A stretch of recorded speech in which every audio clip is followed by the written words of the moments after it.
What's up, Pom-Pom? Just got a message from the Xianzhou La Fu. Looks like it'll conflict with our original schedule.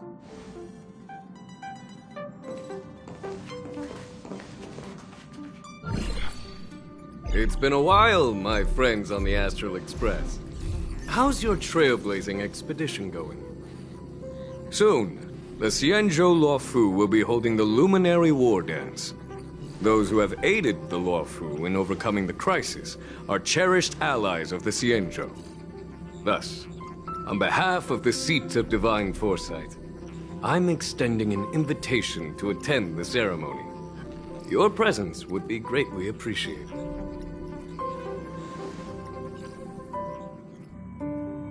Well, things are getting lively. We've barely recovered from the family's Charmony Festival, and we're already being invited to another special event.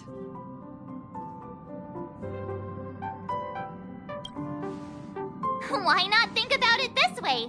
Our trailblazing expeditions are turning into blast expeditions, where we eat, drink, and play wherever we go. Blast? Expedition? Yeah! Wherever we go, we eat, play, and have a blast! So we should leave March behind to take care of the Express? Hey! That's not what I meant! I'm all for some fun!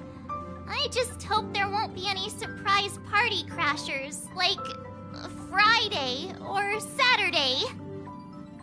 The Xianzhou Luofu has recently overcome a crisis. By holding the war dance, they're demonstrating to everyone that they've returned to a state of peace and safety. But that's what everyone said before we went to Penacony. You'll be totally safe under the family's protection. No need to worry. The war dance is not like the Charmony Festival with all its hidden secrets. It's just a festival to honor the Rainbow Arbiter and the Cloud Knights, who fought against the abominations of abundance and protected the Xianzhou ships. Aside from star skiff performances, it's mostly martial contests. Nothing too different from the Taiki and Roboball contest we've seen before. What do you think, Himiko? Since we've accepted Miss Black Swan's proposal, we should probably head to Amphorius for refueling. There's certainly no rush. This trailblazing expedition is quite unique, and the Express needs to be fully stocked and prepared before moving on to the next stop. With Madame Herta's help, I was planning to deliver some Leviathan fossils from Kalinga Abyss to Ron May, member 81 of the Genius Society. It could earn us some favors before we set off. However, it may take a few weeks. So that means we're not going to the Luofu. Being an adult means maintaining relationships, whether we like it or not, March. Since we've been invited, it's only right for the Astral Express to attend the ceremony. So, here's the plan. Pom-Pom will take everyone to the Xianzhou Luofu. Mr. Yang and I will meet up with Ron May and fulfill our promise. Meanwhile, you, March, and Don Hung will represent the Express and attend the war dance. What do you two think? I don't hear any objections. Now that everyone's on board with the plan, it's time to work to the Xianzhou Luofu.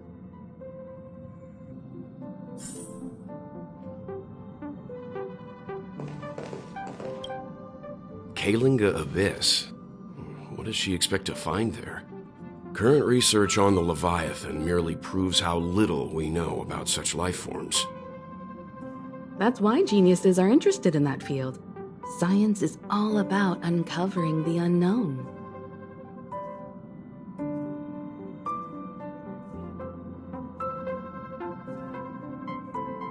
Don't miss us too much. If I stumble upon some cool Leviathan fossils, I'll bring a few back as souvenirs for you.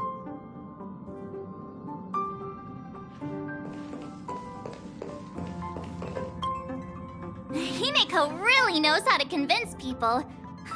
Between Leviathan fossils and the war dance, the latter definitely sounds more fun. By the way, Don Hung, this time you'll be taking a stroll with us on the Luofu, right? And just let you two wander around aimlessly on the Luofu by yourselves? I don't think so. Plus, Mr. Yang is right. The Ambrosial Arbor crisis just ended, and both the long life and short life species are still feeling uneasy. And that's why Jing Yuan wants to organize the war dance, to show that the Xianzhou Luofu is stable and safe. And since he has extended an invitation, it's only right that I visit my old friend.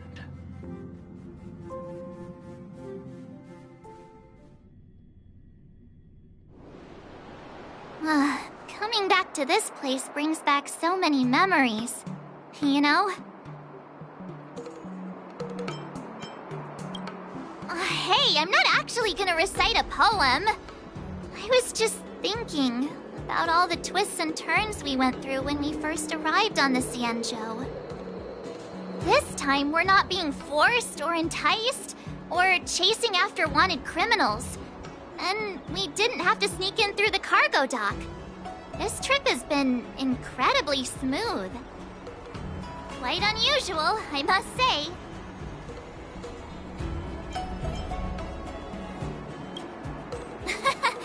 I'm just hoping for the best. You're the one jinxing us.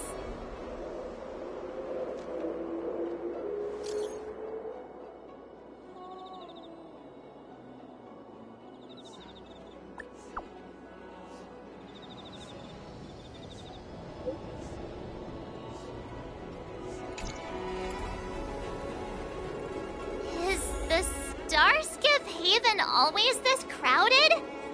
Oh, there are so many people here. I can barely hear anything. Yanqing said General Jing Yuan sent him to welcome us. But where is he? Let's wait for him in front of the loom. It's the most prominent landmark on the dock. Hey, you guys! Hold on a moment. Did they just call us? Look at their outfits. They're from Penacony, right? Are you familiar with the Xianzhou Luofu? We know a little bit about it. What do you need? We're from Penacony. Maybe you've heard of it. We came to this ship to gather interesting materials for making dream bubbles. Oh, we just left there. Oh, talk about coincidence. That's great. Do you know any must-see attractions on the Luofu? We did, but the locals were all like, come on, there's nothing worth seeing on the Luofu. It's so boring here. Ha! Can't blame them. If someone asked me what's there to see on Penacony, I'd probably struggle to answer too. That's why we're asking fellow tourists. Most of the tourists around at the moment are here to attend the war dance. And that's why we're here too. Yeah, we know about that ceremony. But isn't the fighting ring still closed? I've heard the ring was actually converted from a huge decommissioned Luofu fighter jet. The Radiant Feldspar is bigger, I guess. But for now, all we can do is wait until the war dance starts in a few weeks before we can board it. We've still got work to do, so we can't just sit around waiting for it to start. That's why we're asking you about some must-see attractions. We're looking for unique experiences that you won't find on Penacony. Our clients love these kinds of dream bubbles the most. You're the expert here. Give them some suggestions.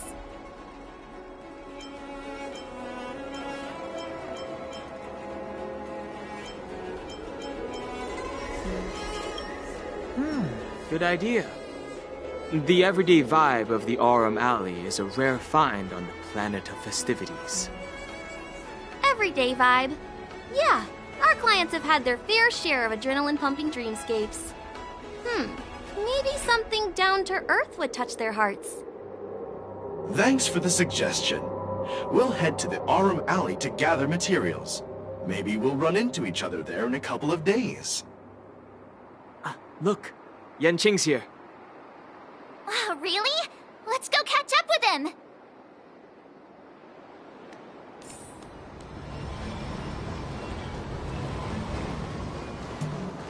are. Everyone, this way! Hey, everyone. It's been a while. Well, it doesn't feel like it's been that long since we last saw you. But, Yanqing, are you? What's up, Miss March? They say kids grow up really fast. Yanqing, are you a little bit taller than before? We've only been away for a few months.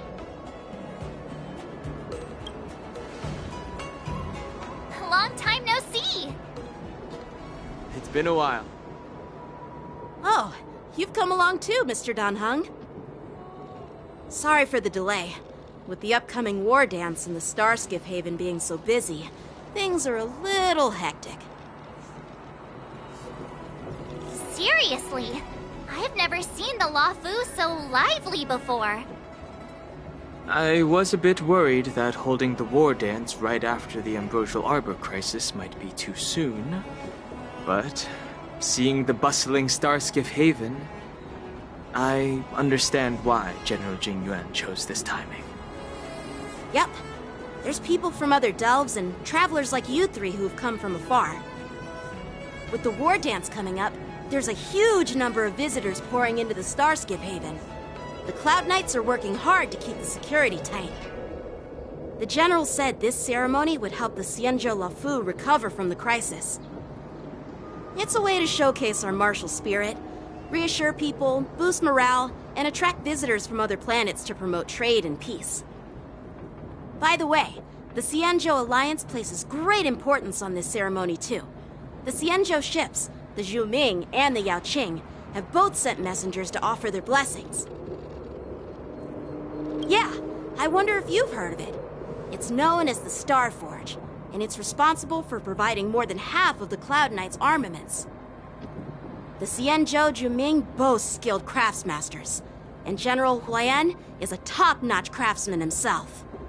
If only I could get a sword forged by him, I'd be on Cloud 9. By the way, Yanqing, where are we headed next? I'm sorry for talking your ear off. The General wants to catch up with you at the Palace of Astrum. He's been eager to hear about how the Express has been doing. It's funny how he tries to act all mature, but whenever it comes to something he's interested in, you can really see his childish side. I agree.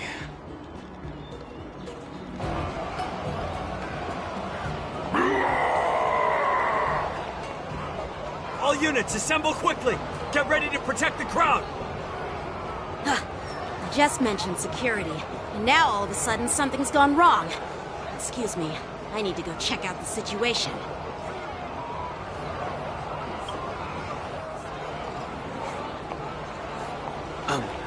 We'll go with you.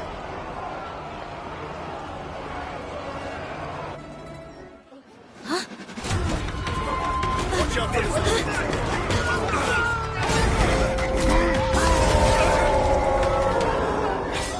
Protect the civilians. I'll deal with him.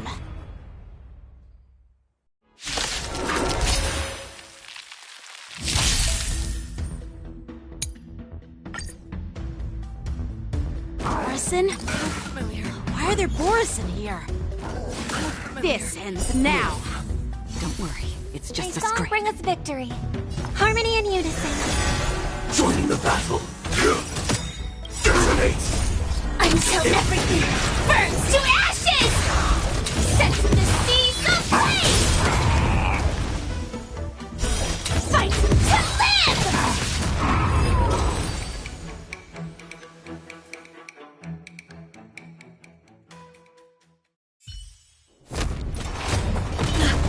Not good.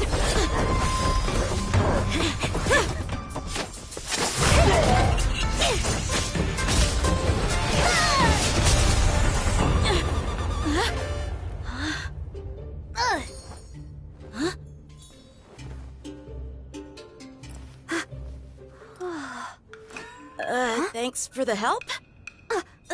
Sorry, no time to chat. Could you give me back my...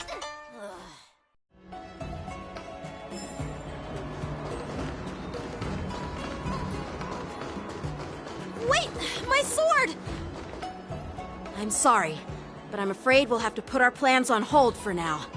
I need to find out what's going on.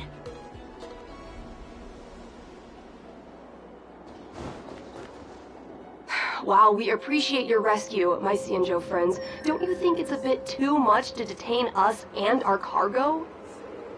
Sorry, but we've been ordered to detain you and your cargo for inspection until we figure out the source of the attack. Once we're done with the formalities, we'll let you and your cargo go. Oh, but this shipment isn't even meant for the Luofu, and it's IPC's patented technology. Who do you think you are to conduct an inspection? According to the protocol, all cargo arriving on the Luofu must go through inspection. Oh, but we didn't officially enter your dock at all. We just sought refuge in your dock because we were attacked by the Borisons. Looks like this argument could go on forever. Let's not get involved in a heated dispute that won't lead to a resolution.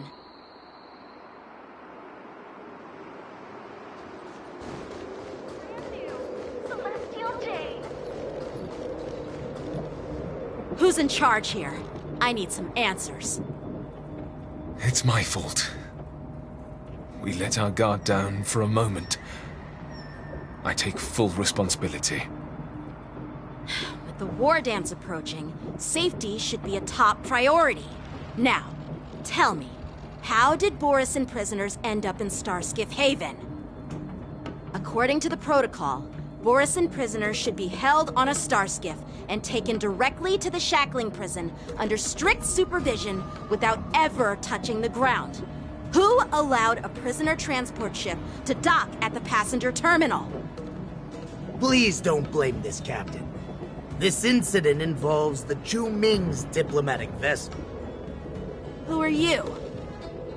I'm Liu Jun, an officer of the Patrol Defense Squad.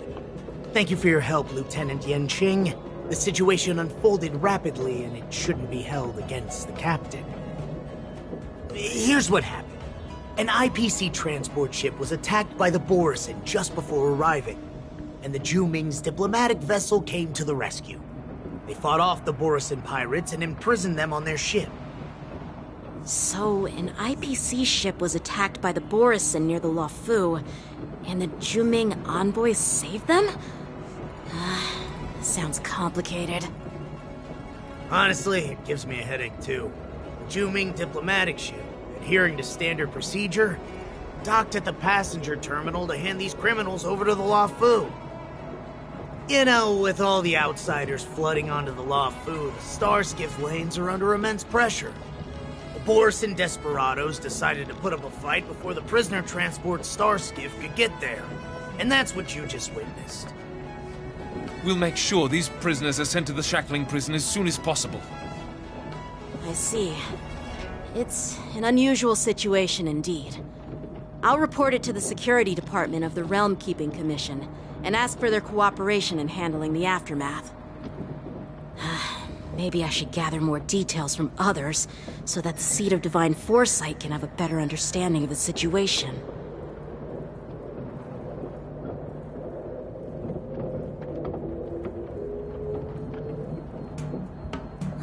You look much maturer now, Yanqing. Please don't tease me, Miss March. The situation on the Xianzhou before the war dance is like a calm lake that can be disturbed by even the smallest pebble, capable of generating far-reaching ripples with even the slightest disturbance. What are those people, I mean, those monsters we just dealt with? Yeah, those werewolf monsters are known as Borisin. They are abominations of abundance, and we've been fighting them for a very long time. The Borisin have been a powerful force for a long time, plundering and enslaving many worlds. The threat they pose is just as terrible as the Swarm disaster, and the Alliance even had a fierce war with them 3 decades ago. Their presence has faded over the years, but who would have thought? According to that officer, they attacked an IPC ship near the Xianzhou Luofu. Such a brazen attack seems quite unusual to me. Yeah, That's what I find strange, too. It seems like the IPC and the Borison have some serious grudges. Well, enough with the chit-chat. The General wants me to take you to the Palace of Astrum. I'd love to chit-chat a little longer, but there are some things that can't be left unchecked. Is it a serious matter? Maybe you'll need our help in hunting down the Borison? Thank you, but it's no big deal. By the way, that young lady who just appeared, she took my sword. I'm thinking of filing a lost property report at the Realm Keeping Commission to see if I can get it back. I doubt she did it on purpose.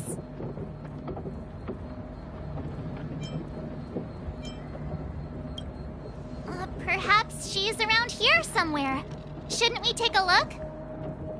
All right, let's not keep the General waiting. Don't worry. There aren't many people out there with that kind of talent. It shouldn't be too hard to find her.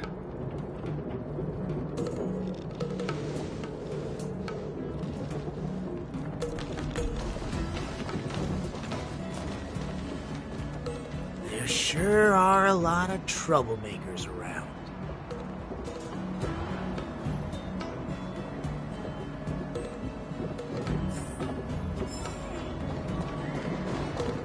Success and failure.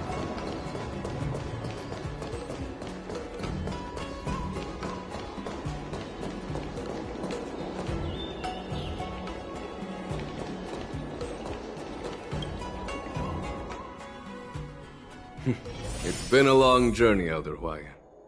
Thank you for your presence. Don't mention it.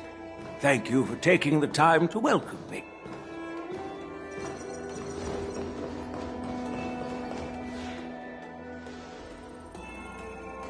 General, I brought our guests from the Express. Oh, I'm sorry for my bad timing. I didn't know you were meeting a guest, General. Don't worry, you're just in time. It's been a while, my friends from the Astral Express.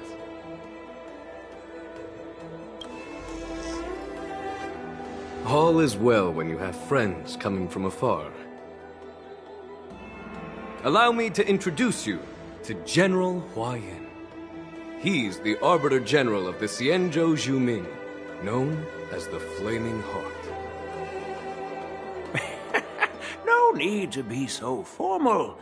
I'm just a tourist here, no different from other tourists who've come to attend the ceremony. Elder Hwayan is not only one of the Arbiter Generals, but also the Furnace Master of the Artisanship Commission. Besides his martial skills, he excels in forging various weapons. Such talents are unique, even among the Arbiter Generals. Be it Arbiter General or Furnace Master, these are merely titles given to me long ago. I've retired several times already, but with the current change in circumstances, the Marshal has called me back to duty, and I had no choice but to answer the call. Well, in the end, to blame. Living such a long life naturally brings its share of disapproval. It's an honor to meet you, General Hwayan. It's my honor to meet you, General Hwayan.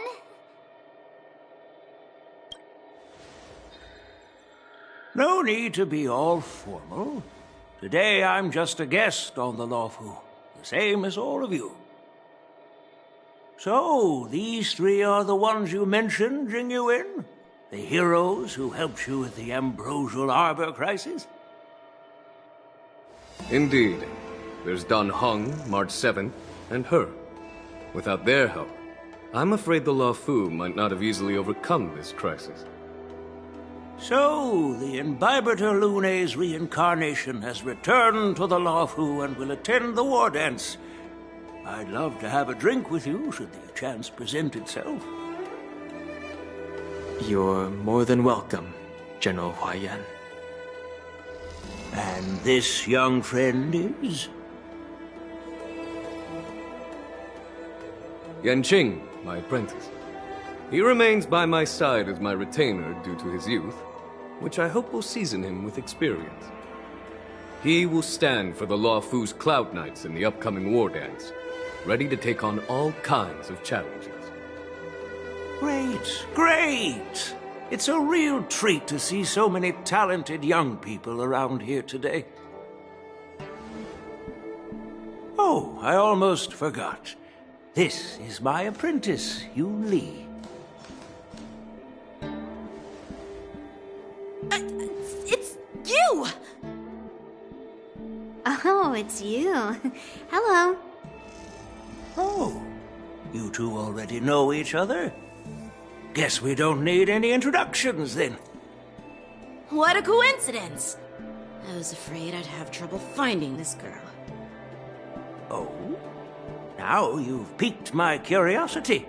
Tell me, how did you two become acquainted? She helped me capture the escaped Borison prisoners at the Starskiff Haven. Allow me to express my gratitude for you.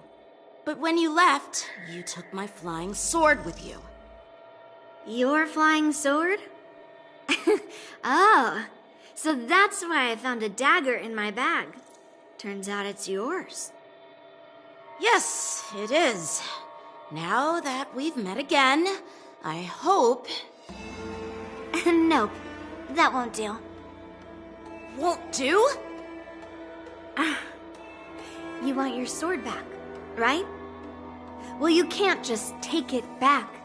On the Juming, when you lose your sword on the battlefield, you have to reclaim it on the battlefield. As for this little sword, it was supposed to strike that escaped Borison prisoner. But unfortunately, its owner's agitated state caused it to fly off like a kite with a broken string, and it missed its target. By the way, if I hadn't caught it and helped it hit its mark, that Borison prisoner would have gotten away. Hold on a sec, Yoon Lee. You took my sword without even asking, and now you're refusing to give it back? So much for Luofu's swordmasters. What did you just say? If you just stepped up and took your sword back from me fair and square, I would have totally respected you. But nope, you tried to play it down, expecting me to just hand it back to you like it's nothing. In front of everyone. With all due respect, you don't honor your sword, so you don't deserve it. Hasn't anyone told you that taking without asking is stealing? If you want to settle this with swords, fine. Let's have a one-on-one duel right now. Yang Qing. Well, that's more like it. Just be careful, because I'm not as easy to handle as the Borison.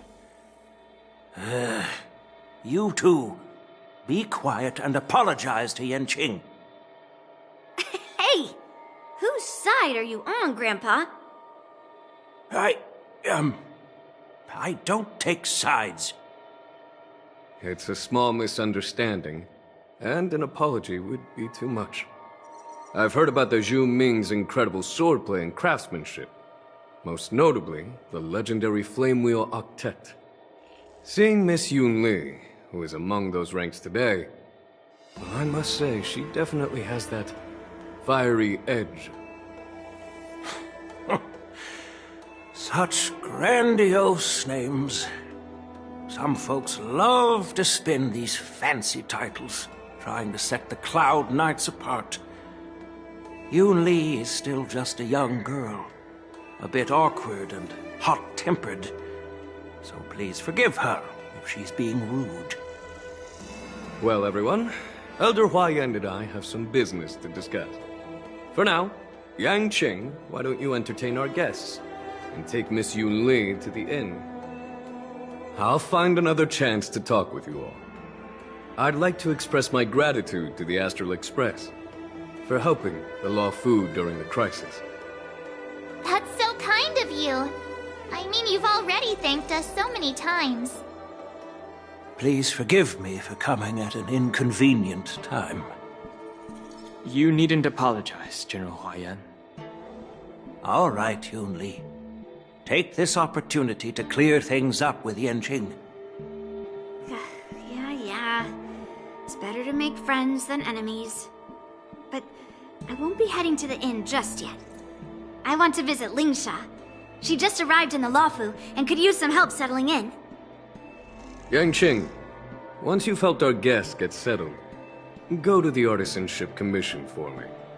I've heard about the attack and the detainment of the IPC ship. Qingzu sent word that the IPC members are protesting and wish to have their cargo back. See if you can calm them down. Don't get aggressive. Just make it clear that the Xianzhou Luofu has no intention of violating their rights. I'm on it.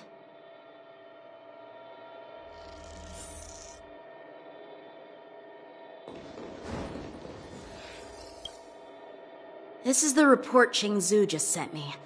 Let me take a look.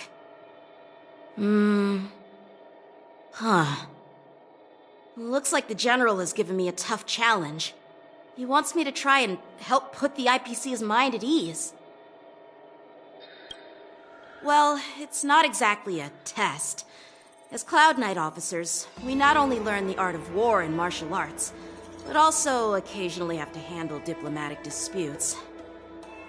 It's just, talking things out isn't as straightforward as duking it out with weapons on the battlefield.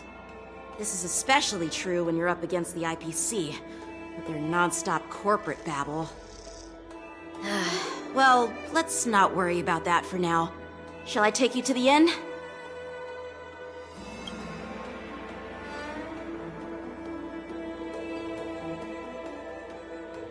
It is the Luofu's honor to have you in attendance at the war dance. Yet, the fact that a simple martial arts ceremony has attracted esteemed generals from the Zhu Ming and the Yao Qing implies intentions beyond mere spectating. Might there be any specific instructions from the Marshal? You're overthinking it, Jingyuan. As I said, I'm here to broaden my granddaughter's horizons. I have no ulterior motives. However, I have no clue what the Yaoqing Arbiter General has in mind. Do you remember when you accepted this position? I told you that an Arbiter General's battlefield goes beyond the physical one. You'll need to lead and manage everything on the Xianzhou. The title of Arbiter General holds a weight far greater than its literal meaning. So many years have passed, and you've done well. However, longevity for the Xianzhou people can be a curse.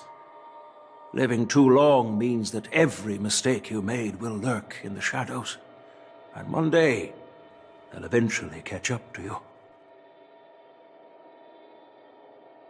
The Marshal knows everything that has happened on the Luofu. As for the Merlin's Claw of the Yaoqing, she has come specifically for you.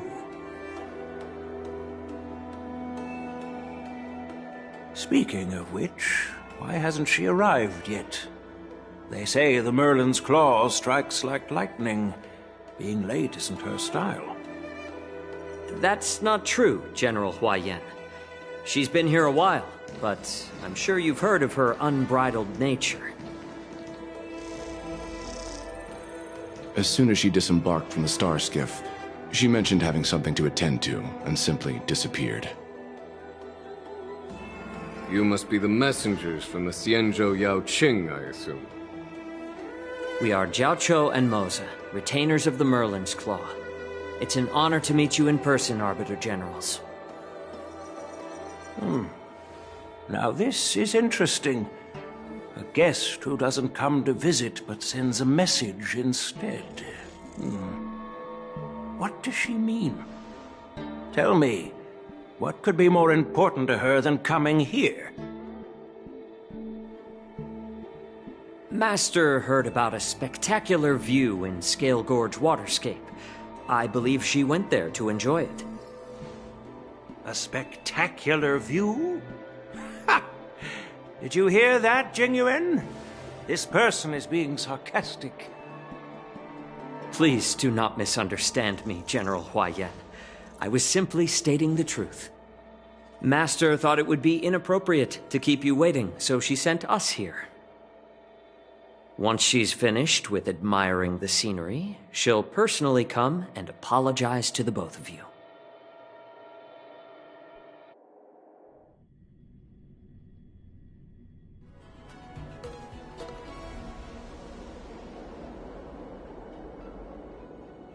Drat, I forgot to ask Yun Li to return my sword.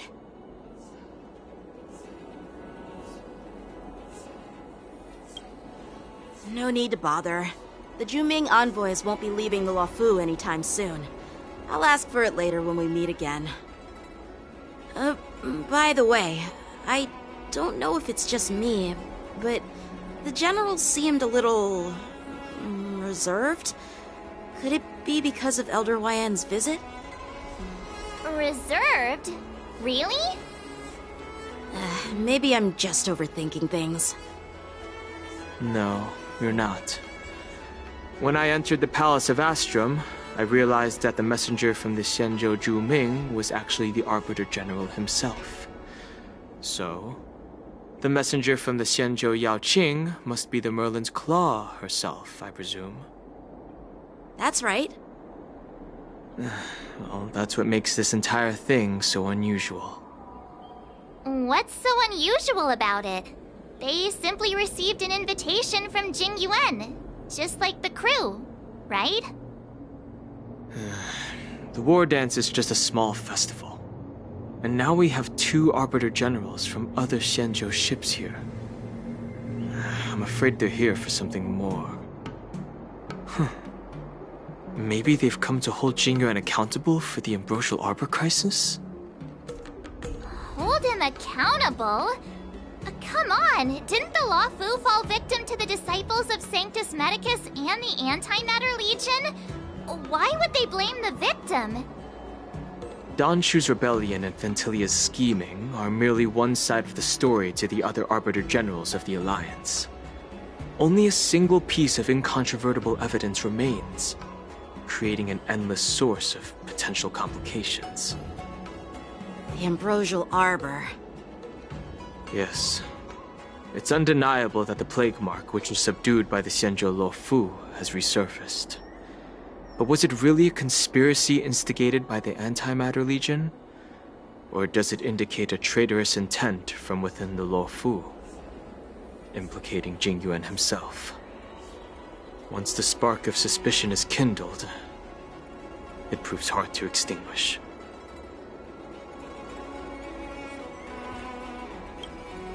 The General must have had that in mind when he invited us to attend the war dance. What was I thinking? Seriously, here I was looking forward to a carefree and enjoyable trip. But it seems wherever we go, drama is just around the corner. Aw, I was so excited. I thought those Arbiter Generals were just here to see the ceremony. By the way, I heard that an alchemist from the Juming diplomatic ship has arrived, and rumors say that she's to be the new Cauldron Master of the Alchemy Commission on the Luofu. An alchemist from the Juming serving as the Cauldron Master on the Luofu? While it's not unheard of, the timing itself... Thanks to your words, Mr. Danheng. Now I finally see the underlying tensions. The General is under tremendous pressure right now, but I was completely oblivious to his troubles. How naive of me. Come on, don't think like that. Leave the adult matters to the adults. Even if you wanted to do something for the General, it's not like you can do anything. Did I say something wrong? Again? Miss March is right. I don't have the skills to share the General's burdens at the moment. Still, I'll do my best to follow his instructions. Let's go.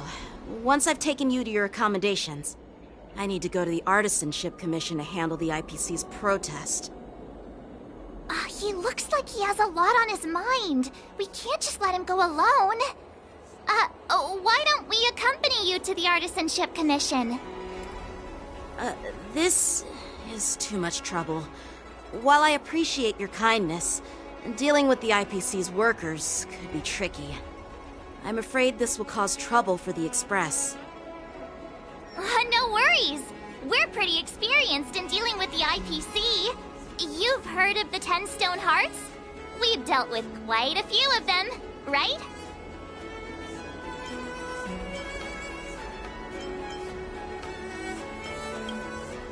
Yeah, exactly. Are you being sarcastic? Well, since you're willing to help, I won't decline your kindness. Let's head to the Artisanship Commission and meet them.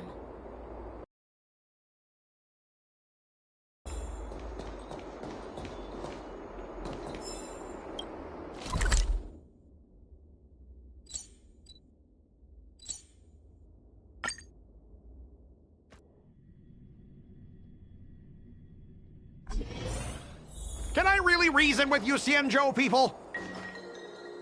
I think I get it now. In your words, this is called looting a burning house, right? But I am trying to reason with you here.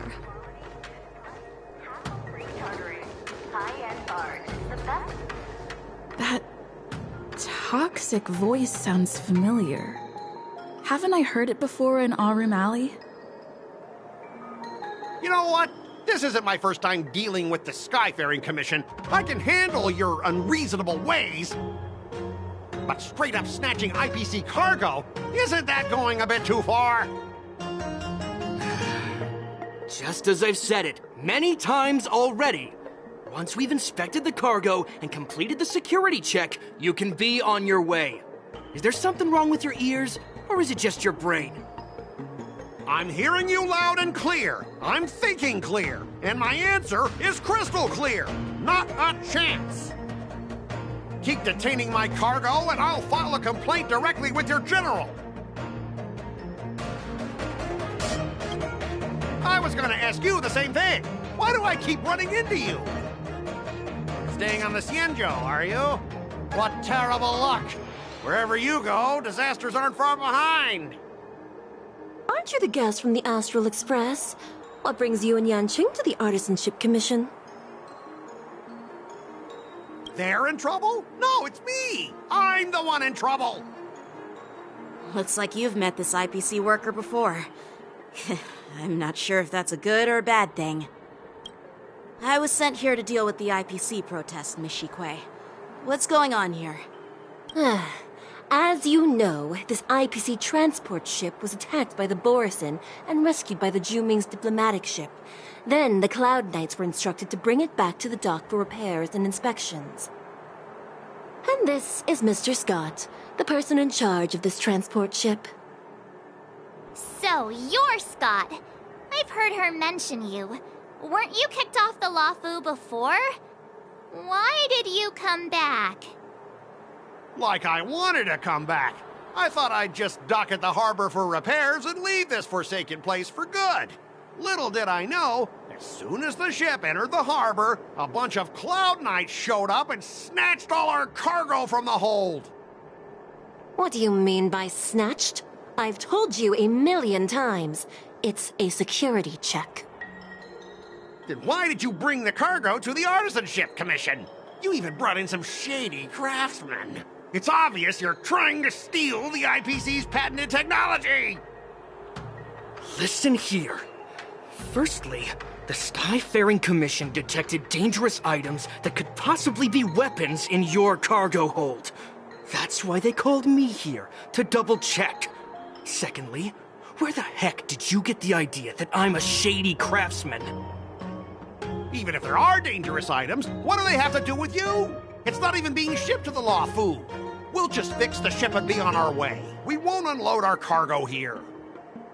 But you'll have to stay in the port for several days before your ship is repaired and you can take off again. How can we just leave unchecked items sitting here? I understand, but we don't need to disassemble the cargo if it's just a security check, right? In most cases, we don't. However, our scans discovered that the cargo doesn't only contain machinery, but also some substance that resembles biological tissue. Biological tissue? Does this crate contain living things? I'm afraid we'll need to wait for the Alchemy Commission for further confirmation. In any case, according to our regulations, we need to unseal one of the crates for further examination. But this IPC specialist has been hindering us on the grounds of patent secrecy. The Alliance's regulations on biological products are very strict. Without further inspection, there is no way for the Skyfaring Commission to release the cargo. Oh, really? Fine! If anyone lays a finger on that shipment, they'll have me to deal with. It doesn't matter if it's mechanical or biological. It's none of your business. I'm filing a complaint against the Skyfaring Commission's ridiculous regulations. This Mr. Scott seems stubborn and difficult to persuade. Honestly, I really don't want to have a vicious confrontation with the IPC. I heard how you helped Aramali. The IPC representative back then was Mr. Scott, right? Since you've dealt with him before, it looks like I'll have to rely on you again. What are you guys whispering about over there? Just hurry up and give us back our cargo. Choice for Galactic Commerce.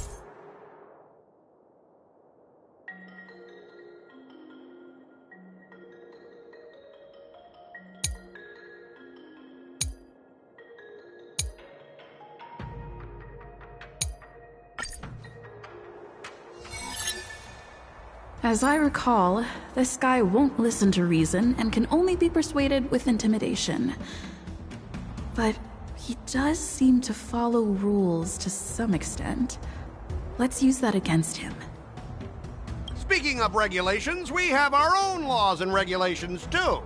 According to Article 4 of the Cienjo Alliance IPC Trade Consensus, the Alliance and IPC shall never infringe on each other's intellectual property rights.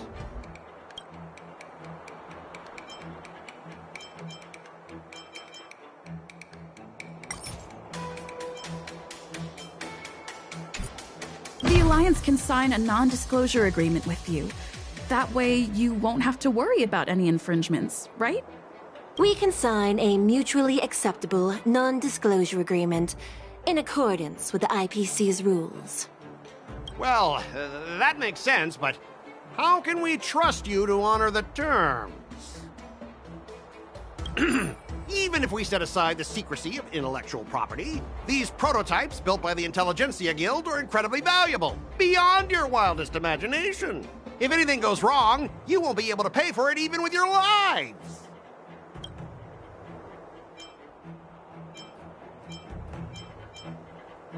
Don't underestimate Cienjo technology. Even if they need to dismantle your cargo, the Artisanship Commission can easily put it back together. Yeah, go ahead and brag about their skills. After all, you're just a negotiator they hired. But I'm different. I'm an IPC member, and my fleet has accepted this transportation order. Naturally, I need to be responsible for the integrity of every piece of cargo. Besides, the cargo on this transport vessel belongs to the Intelligentsia Guild. If you want to inspect the cargo, shouldn't you at least call in a member of the Intelligentsia Guild to be present?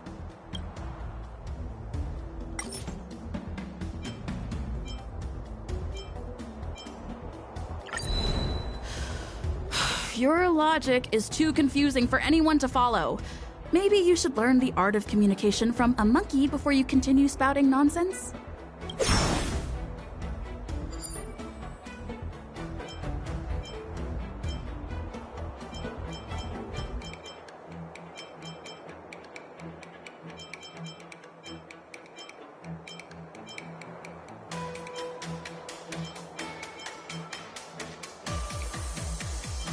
According to the principle of territoriality, since your vessel is stranded on the Cienjo, the Skyfaring Commission has the right to inspect it. Indeed. According to Article 27 of the Cienjo Legal Code, all official and private goods upon entering the port shall be subject to inspection. Failure to submit to such inspection shall be deemed equivalent to the possession of unlawful items and shall be subject to legal ramifications. Huh? My synesthesia beacon must not be working, because I have no idea what you just said. Simply put, if you insist on hindering the inspection, we'll have to treat the cargo as unlawful items and confiscate it. Confiscate it? How can you Xianzhou people be so unreasonable? If this were pure point, and incoming cargo posed a safety risk, the IPC would take it in for containment and disposal, correct? That's true, but the IPC sometimes makes exceptions. For example, they've always given special terms to Xianzhou vessels. We both need to follow the regulations, because that's how the IPC and the Xianzhou operate, right? As an IPC worker, I have to abide by its regulations. If I make an exception and allow you to inspect the cargo, it'll spell disaster for me. Everyone has their own set of rules. Now that you're on their turf, shouldn't you follow their rules too? Yeah, I get it. I know I'm on the Xianzhou, but if I violate the IPC regulations, I'll be in deep trouble when I get back. Well, you guys sure know how to argue your case. Fine, I'll allow you to do the security inspection. It's just that, I need some time to sort things out. This is a big deal. Let me talk to headquarters first. So, Mr. Scott, are you just stalling for time and planning to leave the Xianzhou as soon as your ship is repaired? To avoid the Skyfaring Commission's inspection? Well, IPC staff are free to come and go, as long as they don't break any laws. Yeah, you've got some insight there. Who are you again?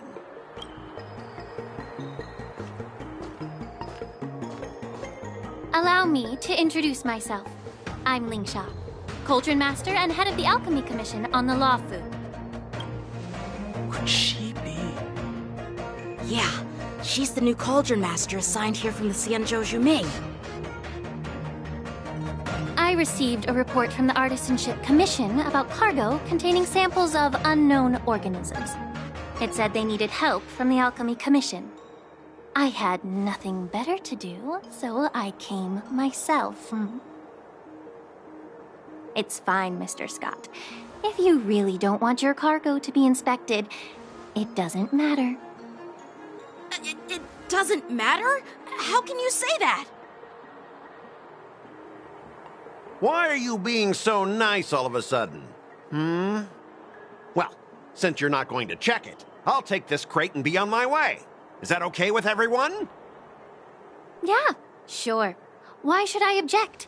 Not only this sample, but all the goods on the transport ship are yours to keep. Like I said, we won't inspect them. Wait a minute!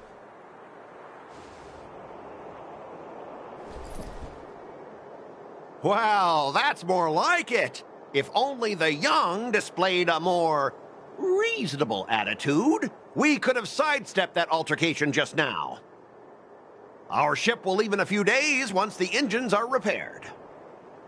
Your ship can leave whenever you want, but I'm afraid I can't say the same for your cargo. According to the import and export regulations signed between the Xianzhou and IPC, all biological shipments can only leave the port when they have confirmed to be of no threat, or when all biological activity expires. Since we can't determine if your shipment is safe for the environment, I guess we'll have to wait for its biological activity to expire. Let me check the previous cases. Normally, it'll only take around 47 star calendar years. Only 47 years? Why so surprised? You're still young and full of energy. I'm pretty sure you'll live a few more decades. Have some confidence in yourself. Ha! Typical of a long-life species. Your words are dripping with sarcasm. While you may not care about time, I do. I'll be demanding double compensation from the Skyfaring Commission for every minute wasted. Sure thing, Mr. Scott. You seem pretty confident that your career and life will last long enough to witness this victory unfold.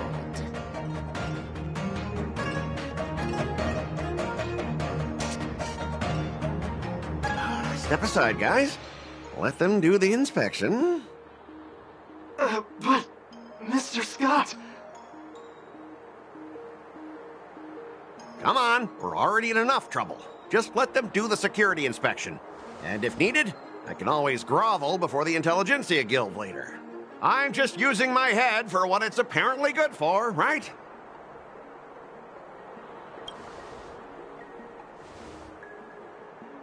Well, honestly, at least you're not as annoying as that woman. But you're still as annoying as ever. This lady is really something else.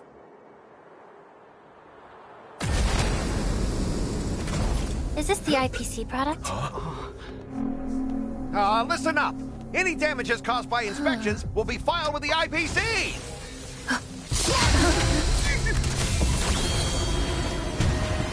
Turn it on.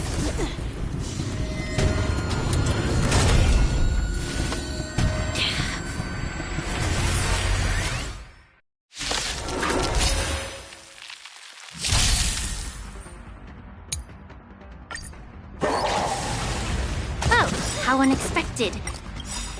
That was a surprise. Souls shall embrace. Stars echo. Target sighted. Until everything burns to ashes! Fight to live! Receive divinity. Eternal sleep. The dead return! Free will on the still waters of oblivion. I weep for the departed. It too shall fall.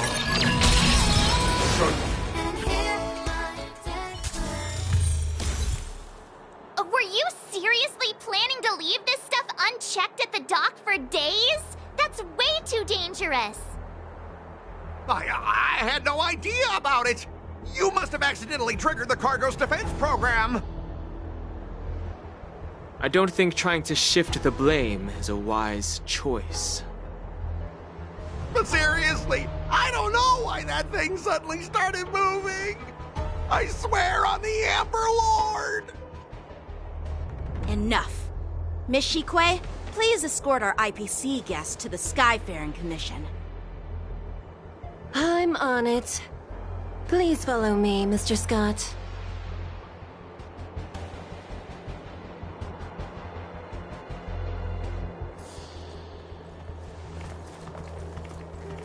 Gentlemen, our preliminary inspection shows that there is indeed hidden biological tissues inside, just like the craftsman feared.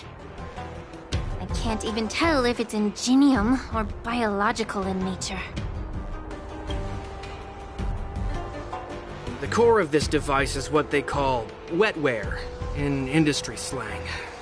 To put it simply, this machine operates with a kind of biological nerve as its control center. I'll take some samples for the alchemist to analyze and figure out where the biological tissue comes from. Why would the Intelligentsia Guild use such unethical technology? Perhaps they're trying to create a new weapon? Whatever the reason is, it's probably why the Borisin attacked the ship. No wonder the IPC were trying to obstruct our inspection. I'll contact the Ten Lords Commission and ask the judges to come and give their final verdict on this. According to our rules, all prisoners and weapons involving dangerous creatures must be taken to the shackling prison for further sentencing. After all, it's the safest place on the Luofu.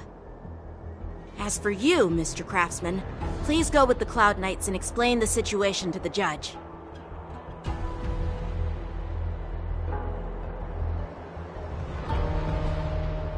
I had a feeling that the IPC members would cause trouble, but I didn't think they'd be this tricky.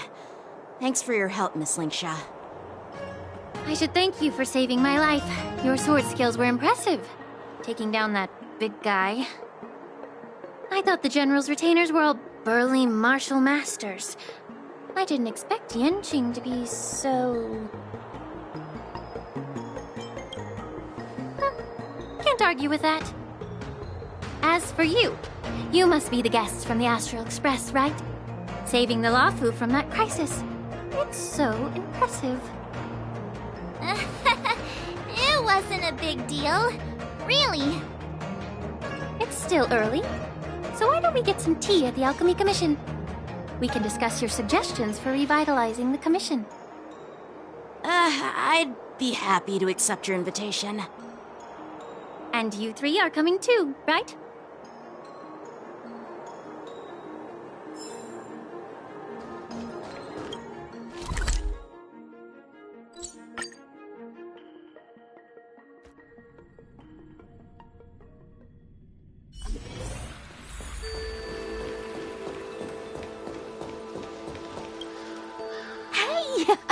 You're back!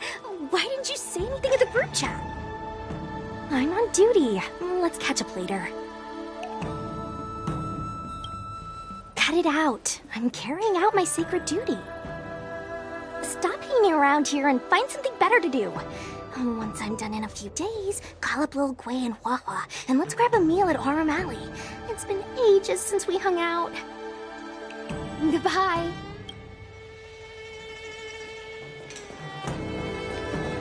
I'm here to pay my respects to the new father. All these years, and the view at the Alchemy Commission hasn't changed a bit. The tides come and go, but the ancient sea remains the same. For us Vidyadhara, there's nothing more nostalgic than our homeland. You're a Luofu native, Miss Lingsha? Yes, I grew up here, listening to the sound of waves while researching prescriptions with my mentors and peers at the Alchemy Commission. It's kind of sad, isn't it? Everything changes but somehow remains familiar.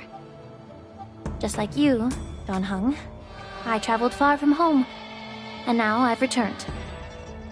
Seeing the familiar scenery brings back a hint of nostalgia. The view here would be even better without the ambrosial arbor. Oh, really? I think that towering tree looks pretty impressive. Even if it's impressive, it's a plague mark. The Xianzhou have been fighting abominations for thousands of years. And now that the ambrosial arbor has been reborn, it's only natural for everyone to feel uneasy. Well, once a seed is planted, no matter how long it takes, it'll eventually sprout and bear fruit. In my humble opinion, the rebirth of the ambrosial arbor and the resurgence of the disciples of Sanctus Medicus were inevitable. The seed was already planted when the ancestors of the Xianzhou sought immortality.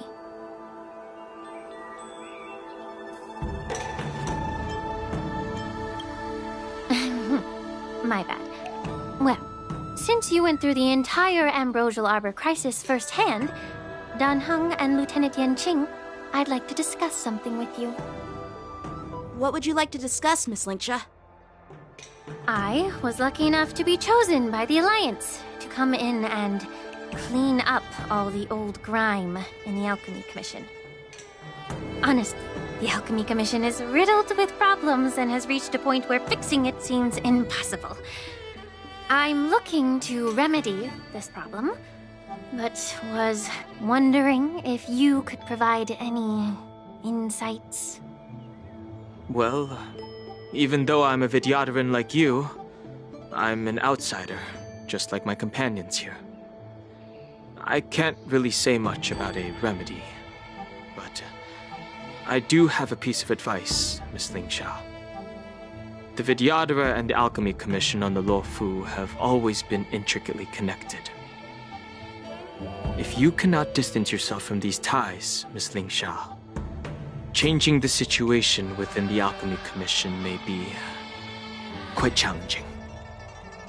I may not know about politics, but I do know that the disciples of Sanctus Medicus have been operating within the Alchemy Commission for years. If you're determined to root them out, maybe you should discuss it with the General. I see. Thank you for your valuable insights.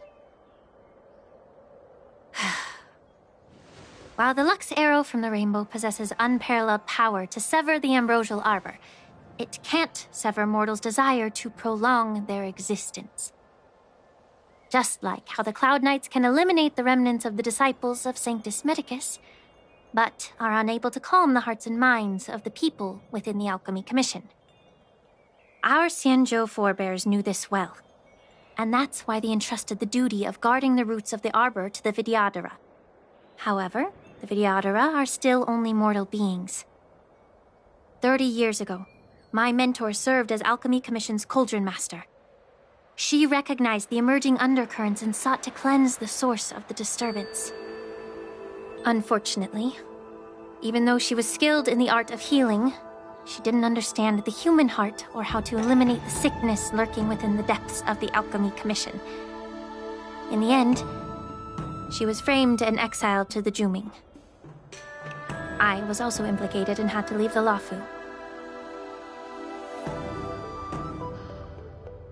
And guess who arbitrated the case and handed down the sentence? None other than General Jing Yuan himself. What? You heard it right. The ones responsible for the corruption in the Alchemy Commission are not just the remnants of the disciples of Sanctus Medicus, but even the Divine Foresight himself.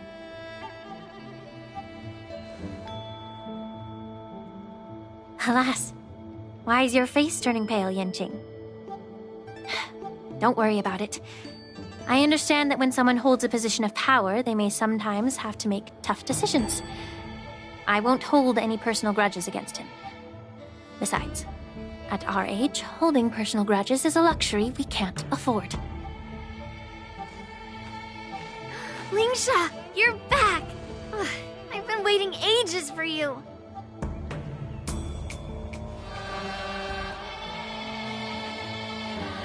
Yunli! Why aren't you with your grandpa? What brings you to the Alchemy Commission? Well, let me take this opportunity to introduce you to Yanqing. What a small world.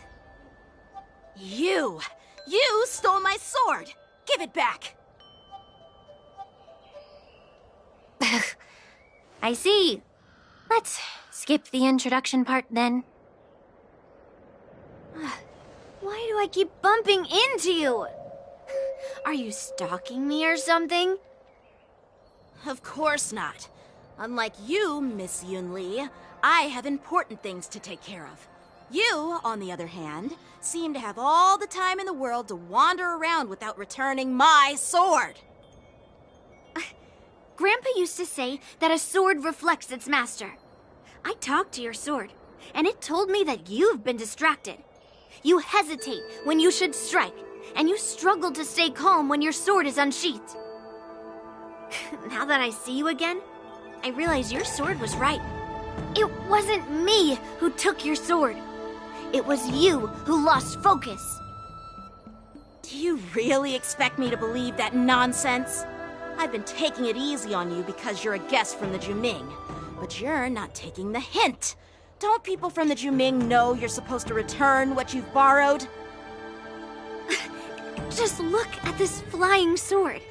Even if I gave it back to you now, it'd just be taken away again in a few hours. You know the Cloud Knight saying, a Cloud Knight must never let slip their weapon, yes? Well, sure, I can give it back to you now, but on the battlefield, that's a whole different story.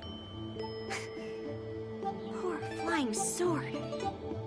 Fine! You don't have to give it back, because I'll take it back myself! But which general should I call?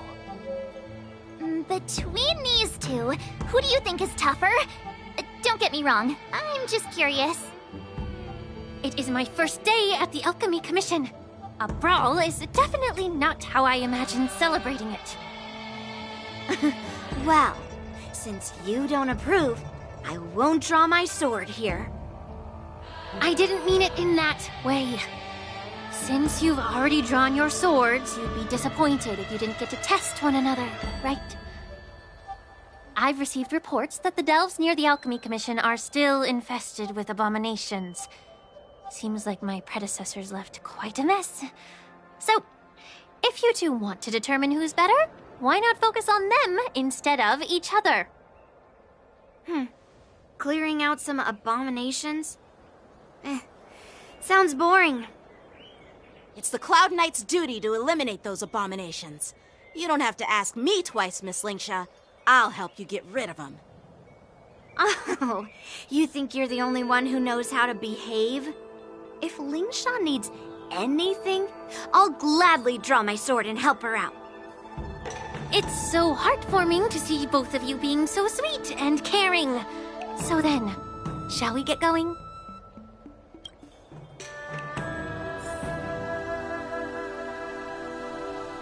Ever since the disciples of Sanctus Medicus were eradicated, their experimental abominations have been festering here.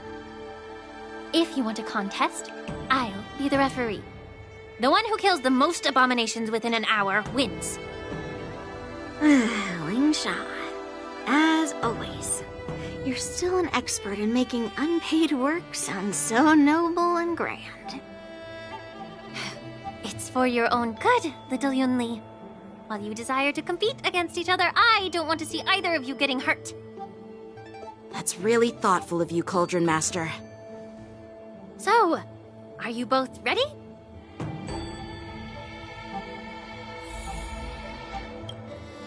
Ugh. Looks like my predecessors left quite a mess. Let me say it again. The one who kills the most abominations within an hour wins. Be careful when you draw your swords, and make sure you don't hurt each other. Can we start now, Lingsha?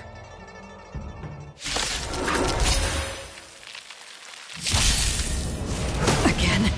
I hope for an end to strife in the world.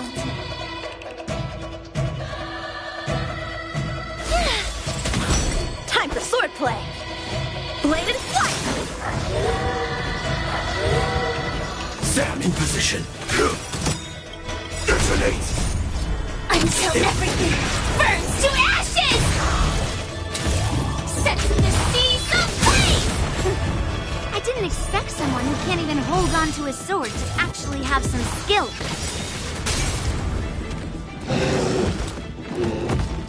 Destined for oblivion.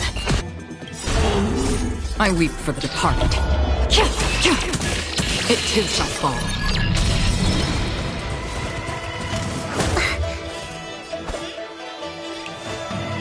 Strike with heart! Through clouds! Firefly Type 4 in position. Set the seas aflame! May song bring us victory.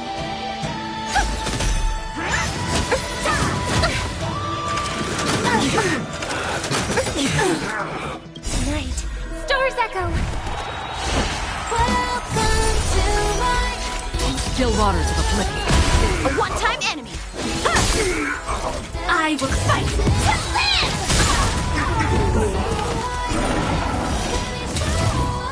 Set the seas aflame! I weep for the departed. It too shall fall.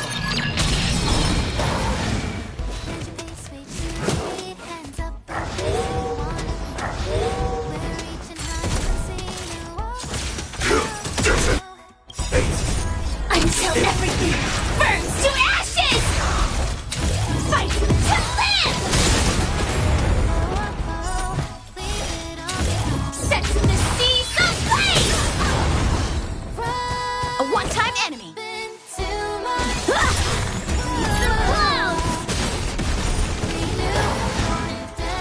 Free will, or was it fate?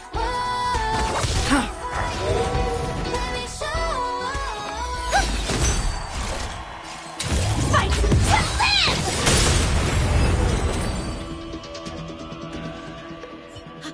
I win, Miss Yunli! You got lucky. why don't you just give me back my sword, sincerely apologize, and then go cry your eyes out to your grandpa? Consider yourself lucky that I'm not interested in your rusty sword, as I don't have the nasty habit of snatching other people's weapons. All you did was chop down a few monsters. Don't get carried away with yourself. If you think you can just take this sword from my hand, go ahead and try.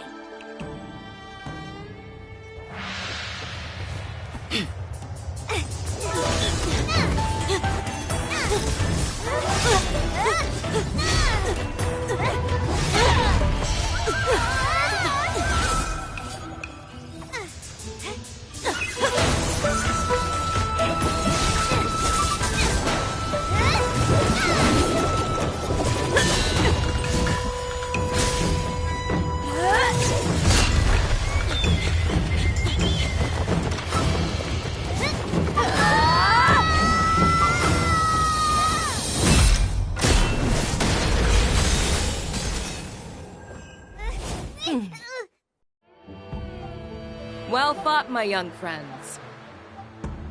However, both of you have shortcomings. One of you focuses on dodging and weaving, while the other relies on brute strength, trying to take down targets with a single strike. Who are you? Me? I'm just a patient seeking medicine from the Alchemy Commission. A passerby, if you will. I thought I'd see my fill of impressive fights during the war dance. Yet here I am, able to witness a remarkable fight at the Alchemy Commission, of all places. Well, the Lawfu is never short of surprises. However, I have a small suggestion for you. Why don't you settle this dispute fair and square in the war dance's ring? That way, you can resolve your differences with a proper duel and put your grudges behind you. Grudges? No, not at all. Yunli and I, we were just sparring. Sparring? You summoned your flying swords and she swung her sword with full strength. No grudges between you. I don't believe it. Aha! What brings you here, Lady Fei Xiao? Have you finished your health consultation with the Dragon Lady? Fei Xiao? Grandpa always talks about you. Could it be that you're...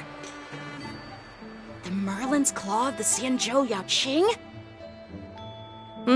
Looks like I'm quite famous on the Xianzhou Lawfu, too.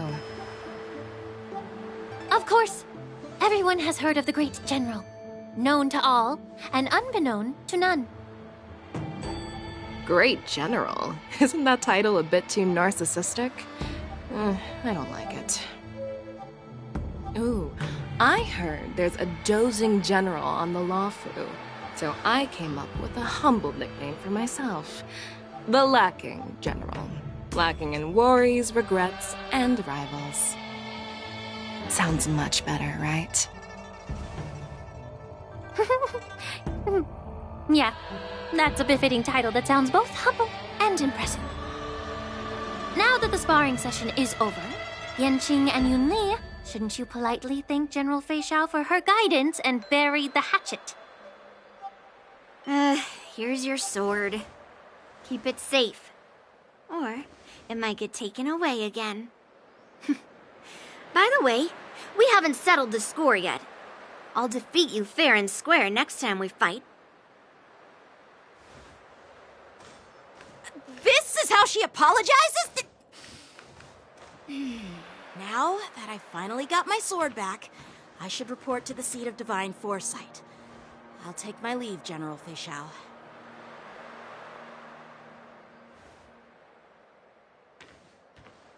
Oh, by the way, Miss Linksha, if you've got some free time, I'd like to invite you to the seat of divine foresight for a chat with General Jingyuan.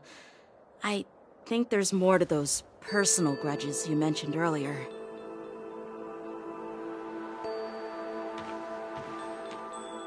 Thanks for stepping in, General Fei Shao. Otherwise, I'd have had to knock them out with my incense. Not at all. Just doing what you asked. How about we call it even as payment for the healer lady's consultation? Sorry, but even a general needs to pay their bills. We don't do credit here. And let's not forget, you'd have been waiting decades for a chance to see the Dragon Lady if it weren't for me. Well, you can always send the bill to the Seat of Divine Foresight and say it's for mentoring those kids. After all, it was quite the effort splitting them up. I nearly had to get tough. Now, if you'll excuse me, I need to find a spot and get some fresh air.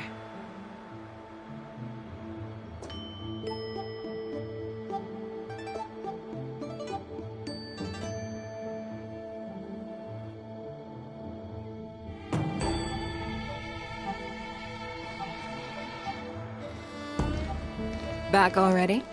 You've met with Jing Yuan and wandered around for a few hours. So, what do you think? It appears that the Divine Foresight is using this war dance as a show of strength to convince everyone that the Luofu is prospering after the Ambrosial Arbor crisis. But... I know you're going to say but, right? But the influx of people attending the war dance is like a breeding ground for disorder and rumors. One wrong move, and the Luofu could be in a world of chaos. The Cloud Knights on the streets remain vigilant, so at the very least, General Jing Yuan is aware of this. As for other matters, I'm unable to say. I'd prefer to be excused from future meetings with generals. I'm just a military healer. And now all of a sudden I'm thrust onto the center stage having cordial chats with two generals? My work doesn't lend itself to being in the limelight either. Just stop whining. At least you're in one piece, right? Before getting in touch with General Jing Yuan, I wanted to put aside my assumptions and see his momentum. That includes the overall bearing of the Cloud Knights on the street, what people are saying, and how those close to him behave. The might of an army dwells not within its pawns, but within the force of its collective momentum. Recognizing this fact reveals the true measure of power. Thanks for enlightening me, General. A perfectly clear statement turned confusing thanks to your translation. You've made me lose where I was now. Anyway, this is how I operate in battle, so you might as well get used to it. Are you treating General Jing Yuan as your enemy? The longest-serving general of the Xianzhou Luofu. Do you think he'd have only a few enemies? By the way, General, you met the healer lady, yes? Could you show me the medicine she prescribed you? Well, the healer lady couldn't do anything about my condition. She just told me to enjoy some tasty food. So not even the famed healer lady could help? Don't worry. I'll fulfill my promise and find a way to cure you. Actually, I've found some leads. Well, life and death, Jiao Zhou. It's all predetermined. Upon starting my military career, I made a pledge that the rest of my life would be dedicated to being the Xianzhou spearhead, hunting down the abominations of abundance till the end of my days. As long as I can fulfill that deep-seated desire, I don't care how long I live. You asked if I view General Jing Yuan as my enemy. No. My real enemy has always been myself.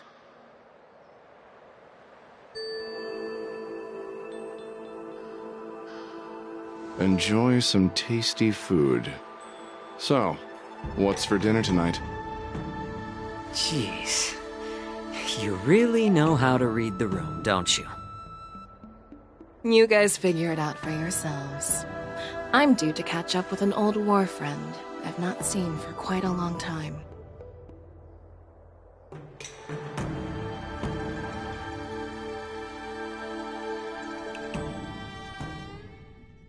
Hey! Was that the Yaoqing general who just dropped in out of nowhere? Oh, she's so awesome! I mean, when Yun Li swung that massive sword, she just casually blocked her attack with ease. Mine too.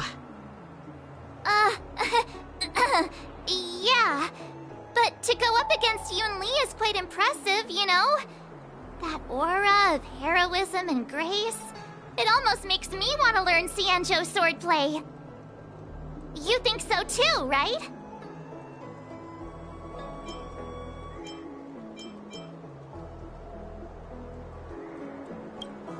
I agree.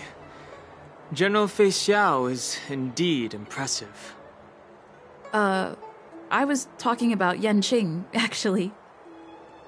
Thanks for the kind words, Miss March. The war dance is coming up, and I've been chosen to represent the Cloud Knights in the ceremony. I've had my fair share of defeats lately, and even though I know there are always more skilled sword masters out there, seeing General Fei Xiao's skills today has made me feel a bit uneasy again. Don't underestimate yourself. After all, generals won't fight in the ring during the war dance. Just remember the state of mind you had when you single-handedly took on me and Blade, putting life and death aside. With that mindset, you can prevail against most challengers. I see. Thanks for the advice, Master Dan Heng. By the way, now that today's events are over, General Jing Yuan wants to invite all of you to the Seat of Divine Foresight. He has something important to discuss. I bet it's about how to deal with the generals from the Yaoqing and the Zhuming. I really don't want to get caught up in grown-up games so soon. I just hope Generals Fei Xiao and Huaiyan can see the truth. We don't need any more chaos on the Luofu before the war dance.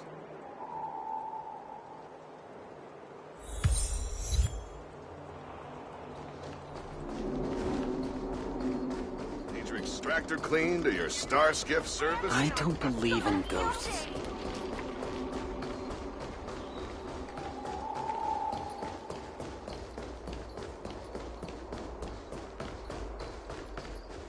What is your purpose for entering the Seat of Divine Foresight?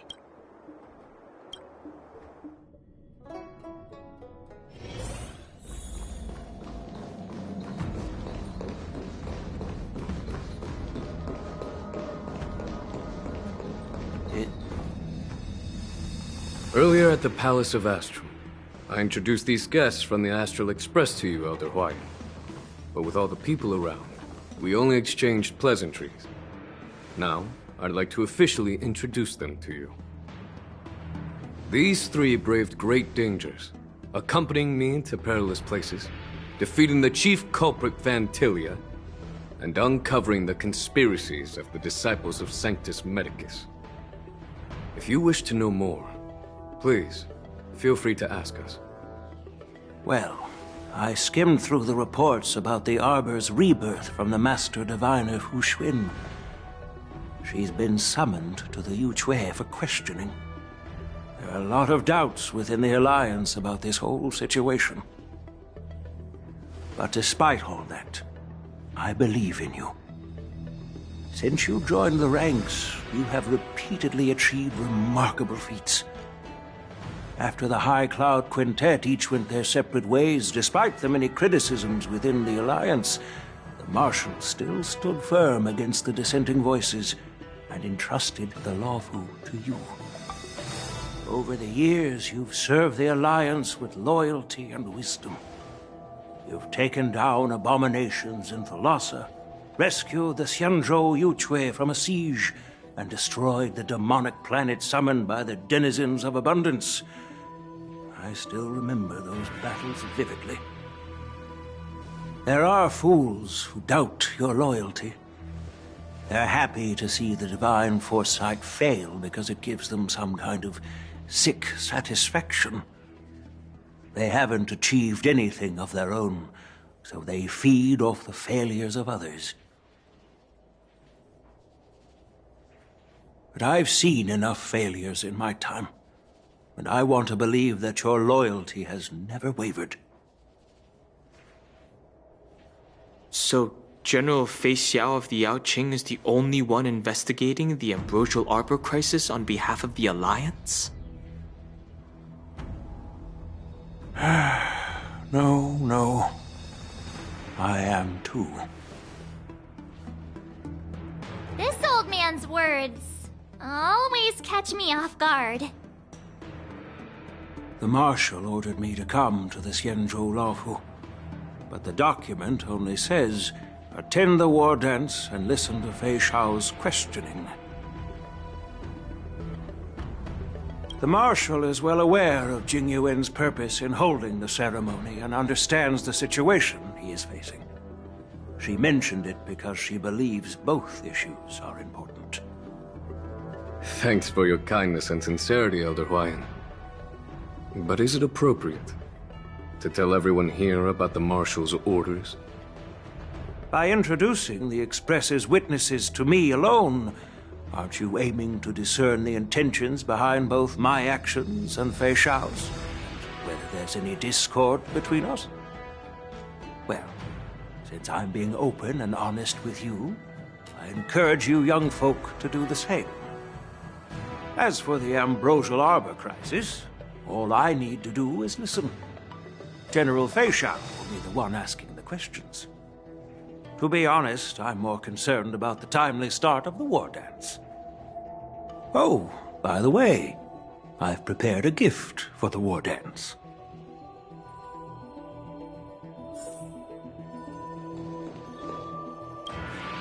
Yes, it's this case right here.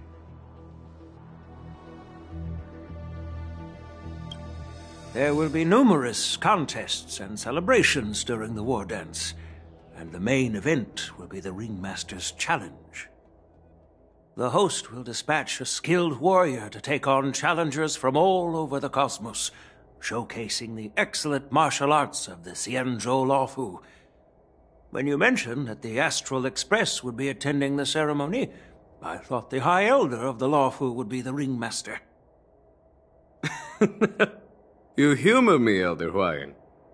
The healer lady is just a young lady who knows nothing about martial arts. How can I assign her as the ringmaster? I'm no match to you when it comes to joking.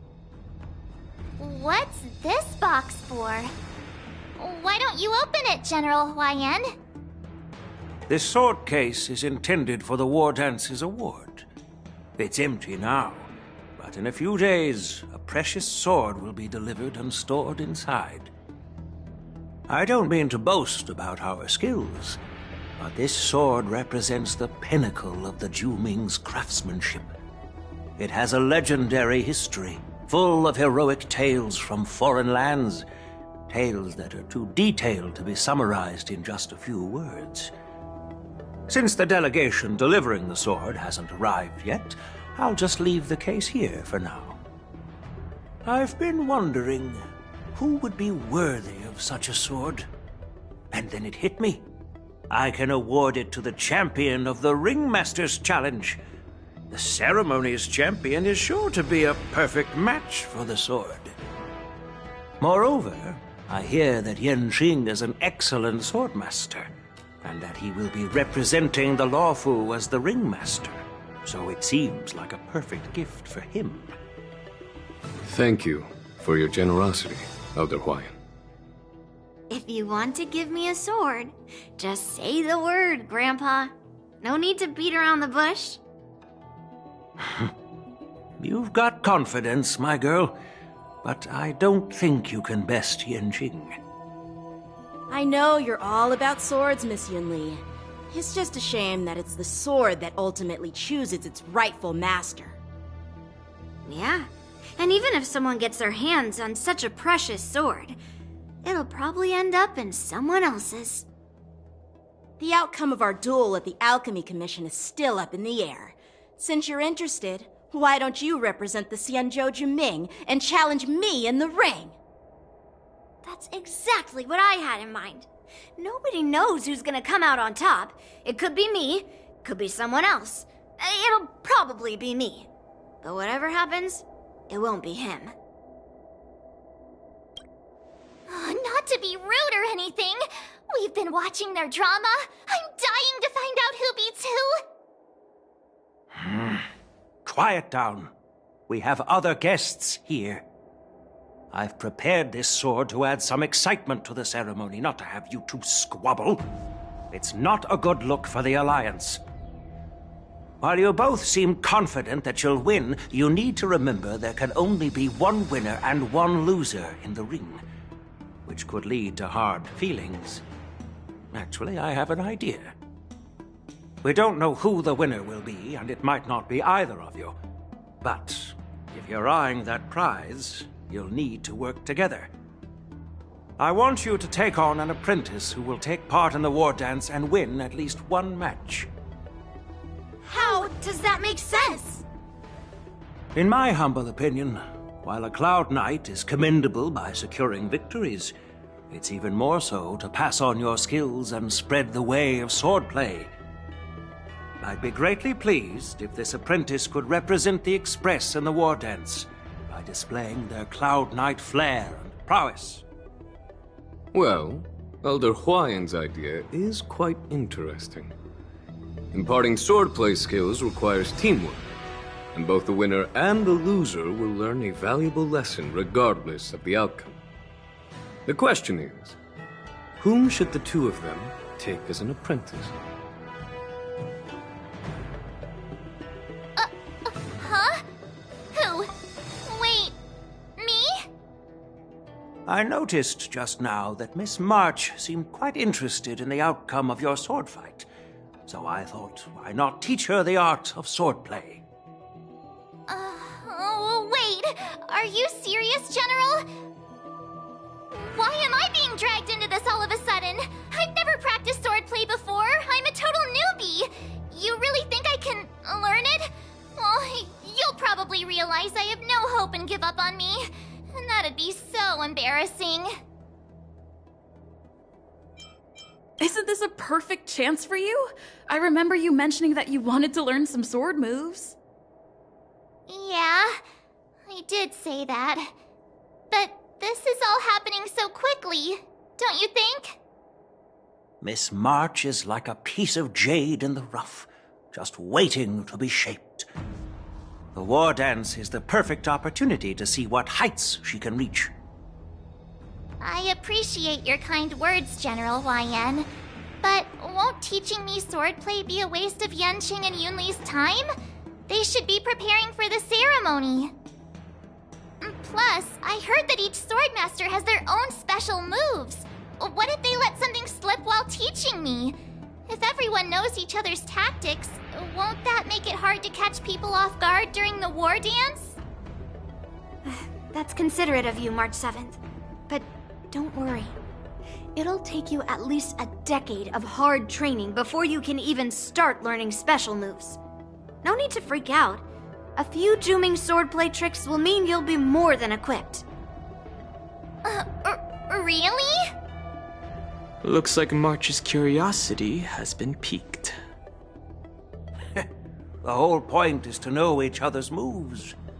Defeating your opponent in just one move? How boring would that be? Plus, what really decides a swordsman's fate isn't some special move. It's the solid fundamentals. So Miss Yunli has already agreed. What do you say, Yanqing? General, I haven't graduated yet. How can I be qualified to teach swordplay to others? So you're admitting your defeat, huh? If you're not even confident to teach, why don't you let me be the ringmaster instead? Yanqing, teaching an apprentice is also a way of honing your own skills and gaining insights. You've been an apprentice for years. It's about time you looked at swordplay from another perspective. I see, General. Then count me in. now that Yang Qing has agreed too, it all comes down to Miss March giving her nod. It's up to you to make the final decision, March. At least that way, I won't have to worry about you accidentally shooting me in the butt all the time. Hey, I've never missed my target. Then I'm on board. Thank you for your kindness, General Huaiyan. Great! Starting tomorrow, Yanqing and Yun Li will teach you the basics of the Cloud Knight's swordplay. Yun Li and I will head out and purchase some sword practice equipment for Miss March. Think of it as a little initiation gift. You're too kind. Wait, you're giving me a gift? Shouldn't it be the other way around?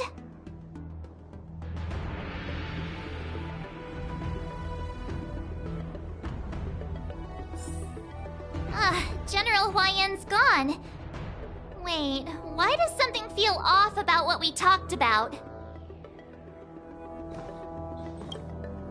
I think we strayed off topic. How did things even get to this point? Yeah, I brought you here because the General said he had some important matters to discuss.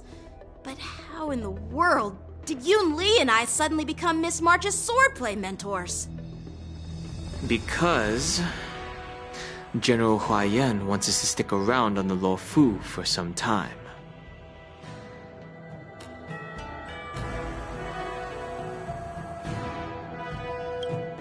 But from his point of view, we're no different from all the other tourists who may leave at any time.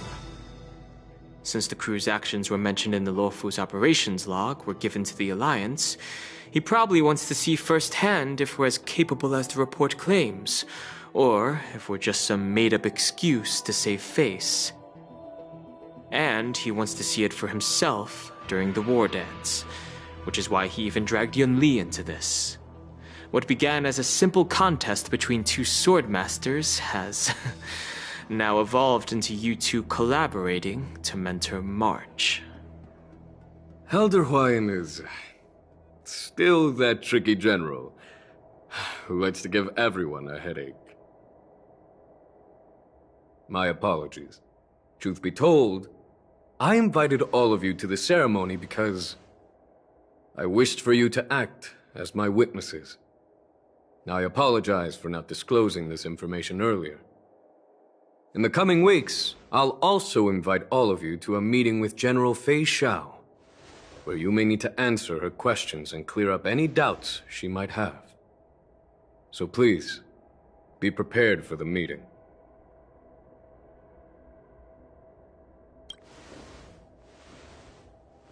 Don't worry, General. No matter what happens, I'm prepared to stay here as the Express's witness and answer any questions. Thank you, everyone. General, I know there isn't much I can do to share your burden, but... As the Luofu Ringmaster, I won't let anyone defeat me in the war dance. I know.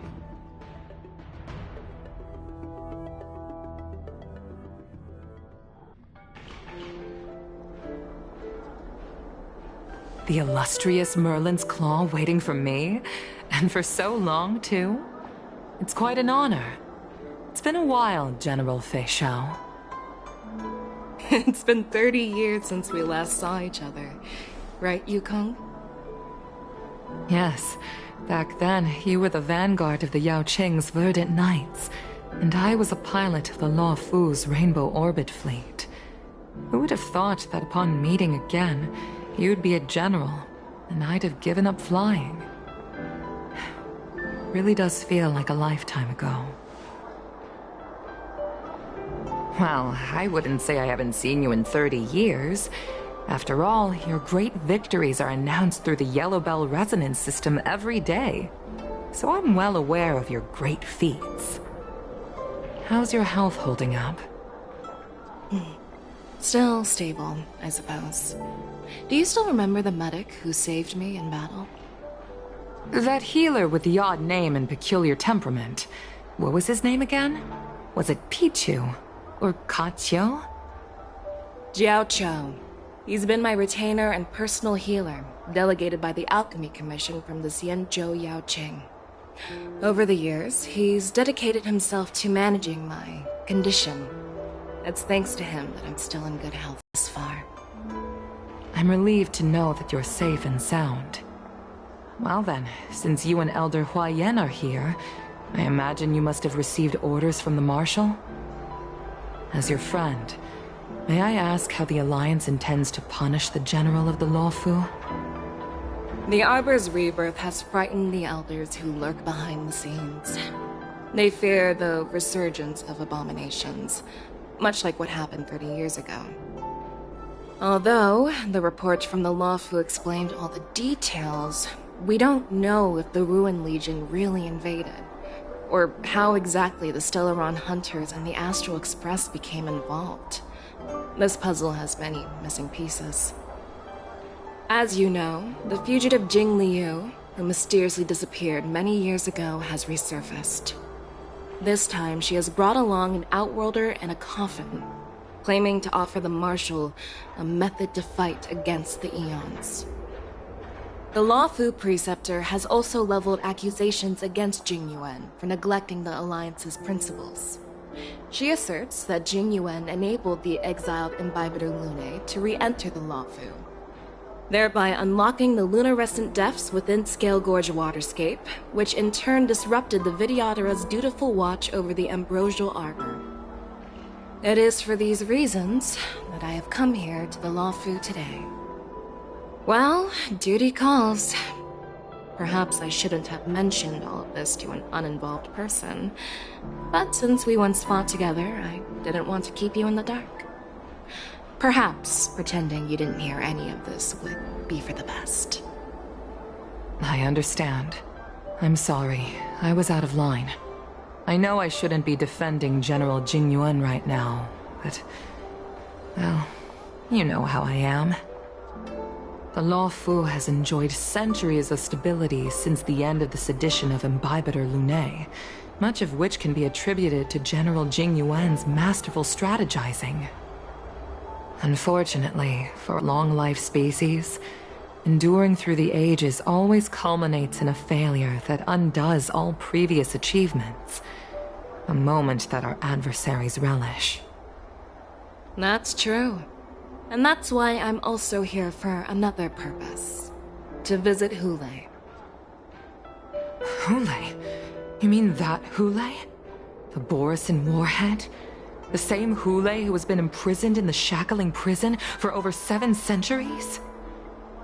The nemesis of the Foxians who will never be forgiven and shall be imprisoned until the end of the cosmos.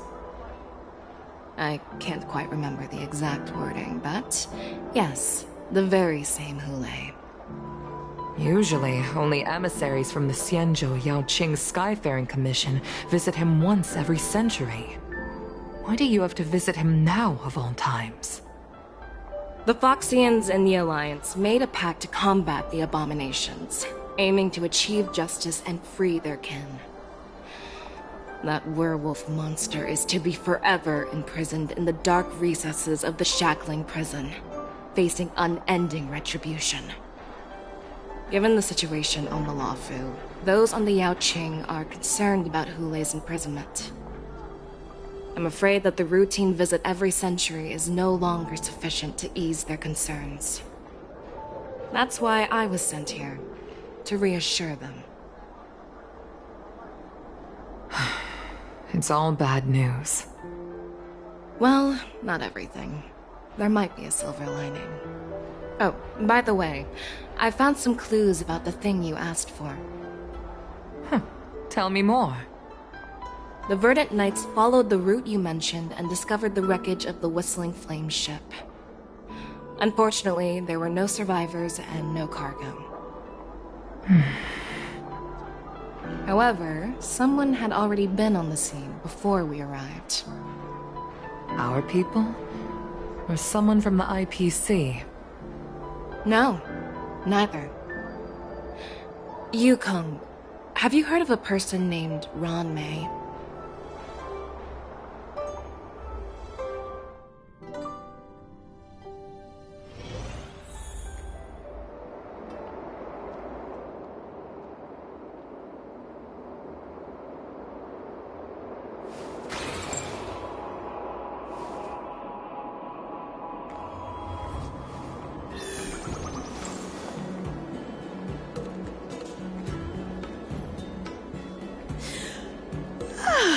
I'm still feeling sleepy.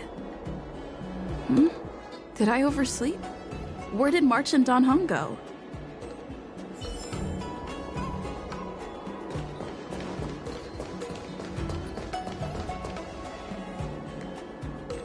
There you are. You haven't forgotten about our promise to General Huayan, have you? I woke up especially early so I can start teaching Miss March swordplay. Hey, why are you blushing, Master Yanqing? This is, the first time someone has called me Master. I need to, get used to it. Let me make it clear. Swordplay training is about improving your body, mind, and strength. It's not a casual game you can master overnight. I promised General Huayan that I'd teach you Cloud Knight swordplay, so you can participate in the war dance and defeat at least one opponent. I'll do my best, but if you break your master's rules...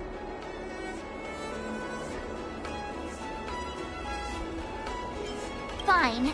A promise is a promise.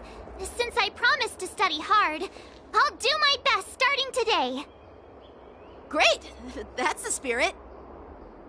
March is in your hands now, Yanqing. Don't be too easy on her. Don Hung, do you even have a heart? Did you lose it somewhere? By the way, where's Yun Li? I've found a quiet spot in the back garden of the Palace of Astrum for our first lesson together.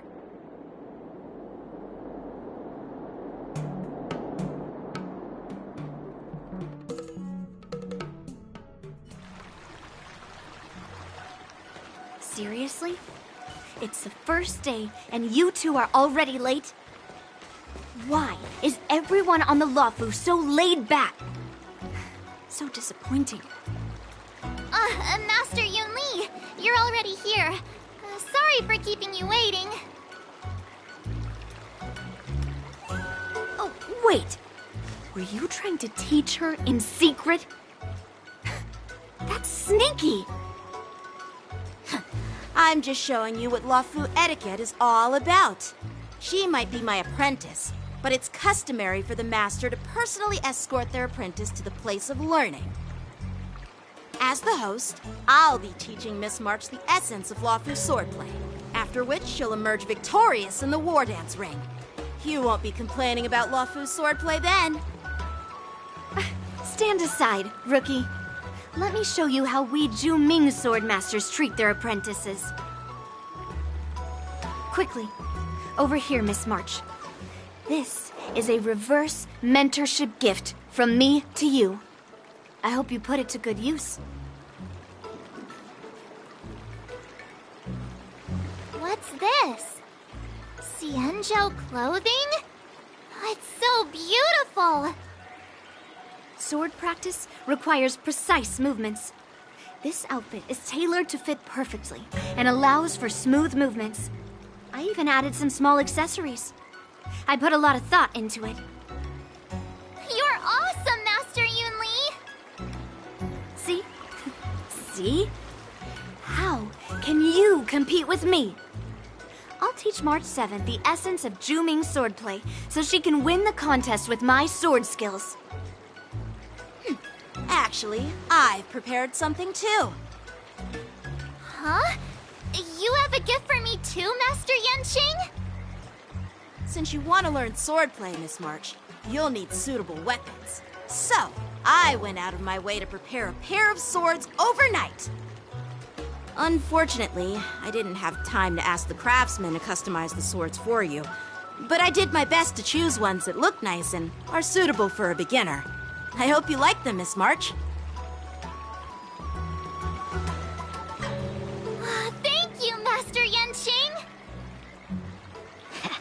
Bet you didn't see that one coming, did you, Yun Li? The real competition is just getting started. I'm so lucky to have two great masters. But why does it feel like things are getting a bit weird?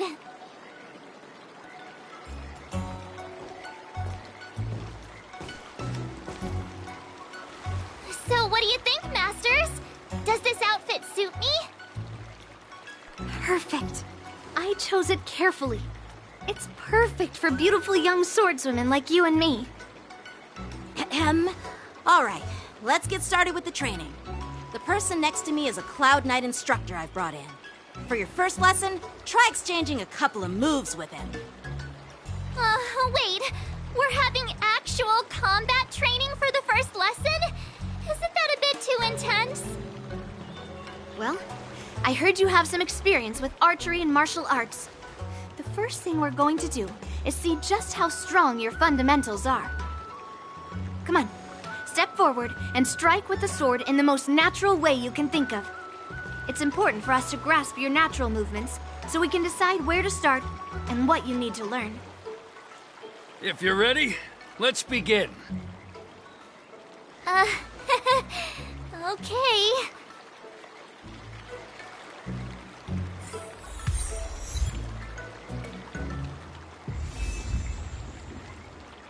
Are you ready? Yeah, I'm ready. But please go easy on me. Then I apologize in advance, Miss March.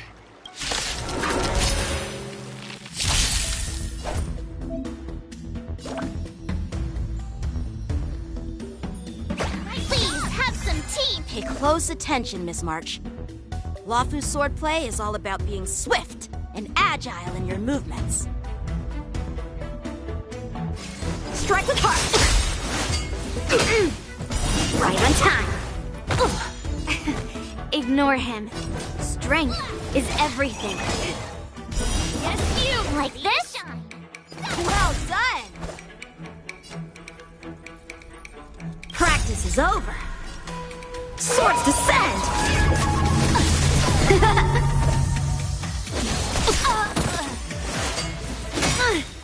Right on time. Strike! Yeah! Yes, you! How many can you block? Mountains! Oh, I'm starting to get the hang of it. Swordplay. Bladed flight! Awesome! You'll make good practice. With a true heart and focused mind. Here I come! Right on time. Lead through clouds!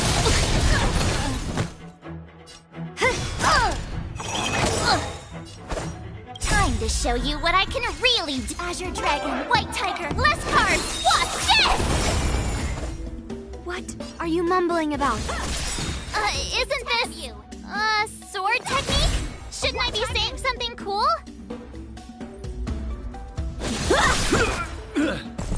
How many can you block? Practice is over. Swords descend!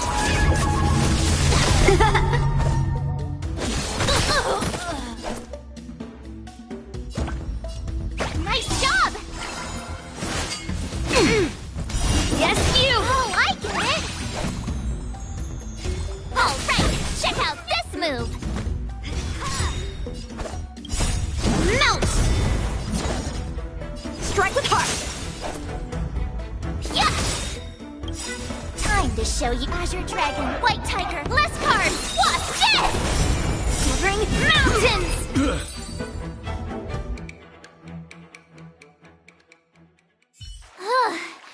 I didn't expect the first lesson to be so intense. Miss March has quick hands and a flexible body. She's a perfect fit for practicing Luofu swordplay. However, she lacks strength, and her strikes were a bit unfocused. But don't worry, that's totally normal for beginners. Once she starts practicing Juming swordplay, she'll make heaps of progress. Given the situation, I believe Miss March should start by working on her Strength. Seriously, do you actually know anything about swordplay, or what? I could ask you the same thing! Dual swords require agility, so what's more important than footwork? Instead of focusing on her strengths, we should address her weaknesses. The drawback of wielding two swords is not generating enough force. What good is being quick on your feet if you don't have strength? It's not like we're dancing here. Skilled sword masters know how to play to their strengths and work on their weaknesses. Start with what you're good at, then tackle your weaknesses. That's the right way to learn. You're quite the theorist, huh? Theorist? You claim to be able to talk to swords. So what does that make you? A lunatic? Hey, it's only my first lesson, and you're already arguing. Come on, calm down, Masters. I'll have to improve both my footwork and strength anyway, so it doesn't matter which one comes first. But it does matter. Just listen to me, March 7th. Aww.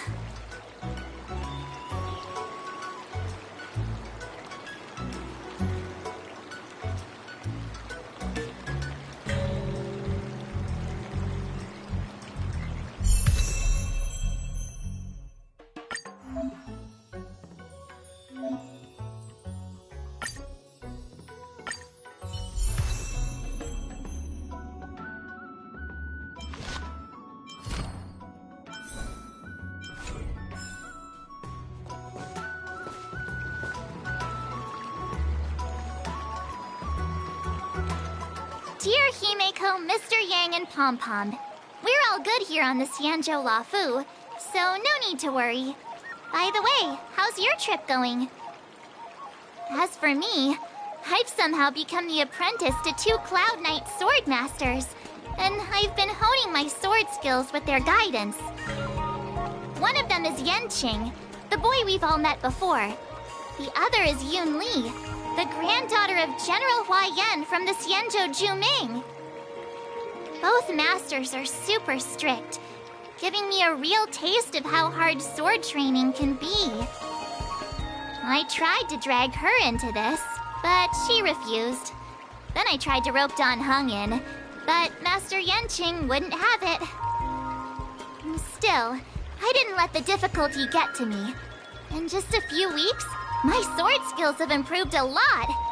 Both my masters think I have unique talents in swordplay, and are literally fighting each other to teach me their skills. Thanks to their guidance, I've actually made some progress. When I get back to the Express, I'll definitely show off my skills and impress you all. Looking forward to your reply. Yours, March 7th.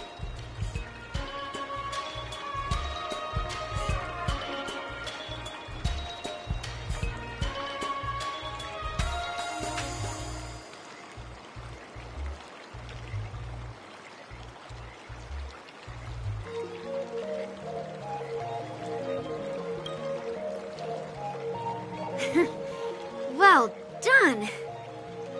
Let's call it a day.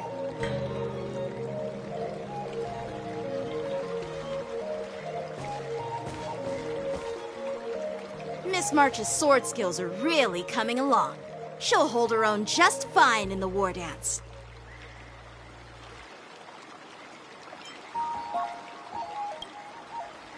Just you wait and see. I'll show off my skills in the ring and win a match. I'll make both of you proud. Can you believe it? March 7th has actually become a pretty decent swordmaster in such a short time. Now I understand why Grandpa always had a grin on his face while training me. Are you sure he wasn't laughing at you? Oh, shut up! It's all thanks to your amazing guidance, Masters. Miss March, you're really getting the hang of wielding dual swords. If you're keen on advancing, trying out different Xianzhou blades could improve your touch.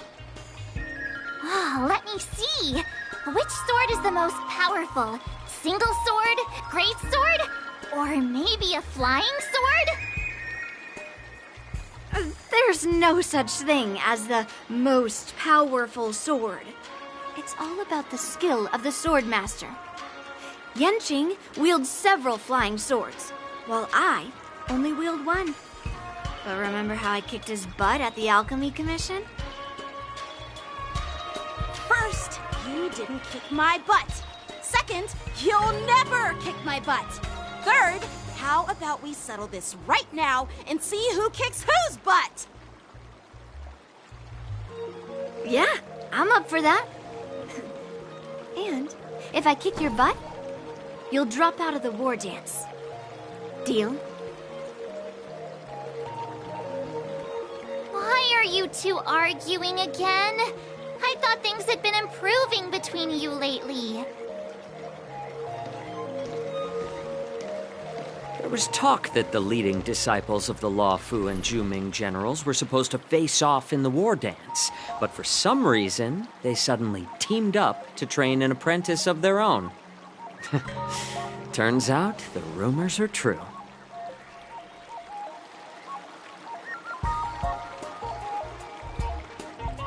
Tomorrow is the big day of the war dance. Shouldn't you two be focusing on honing your skills instead of teaching swordplay here? You're... Oh, that's right. You're the pink-haired fox from the Yaoqing. This is Mr. Jiaoqiu, the healer working for the general of the Xianzhou Yaoqing. Ah, got it.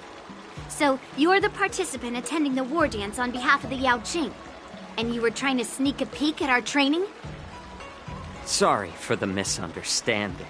I don't know anything about martial arts. I'm just here on the General's orders to take care of some official business. I didn't mean to interrupt your training. I'll be on my way.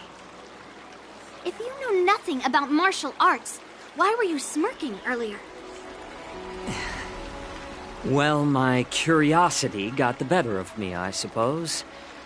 When I heard Miss March's pondering about what to learn, I couldn't help but wander over.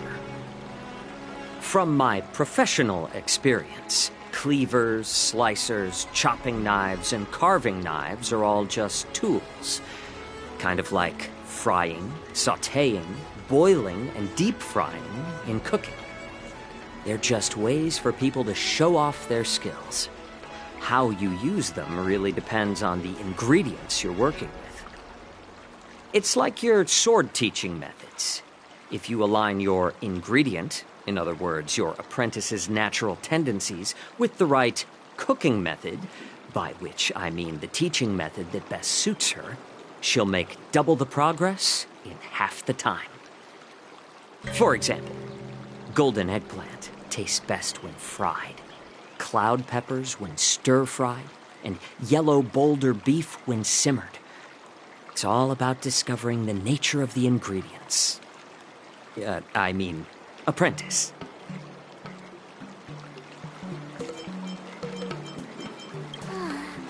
All this talk about food is making me hungry. Aren't you a healer? Why are you talking about food? Well, it's just a metaphor. The medicinal school I follow on the Xianzhou Yaoqing is called the Ranja School, that specializes in food therapy. So it's only natural that I know a thing or two about cooking. So, you're the general's cook? I'm a healer. But anyway, a cook who isn't interested in health doesn't make for a good advisor. Fine. Call me a cook if you want. Seeing the way you're looking at me, it's obvious you think I'm just some feeble academic who likes to blabber on about martial arts. But, in reality, I know a thing or two about killing.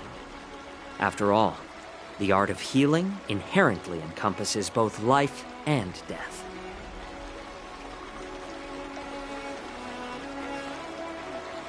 Why is this guy suddenly getting all serious with kids? Do you recognize this bottle of medicine in my hand? No.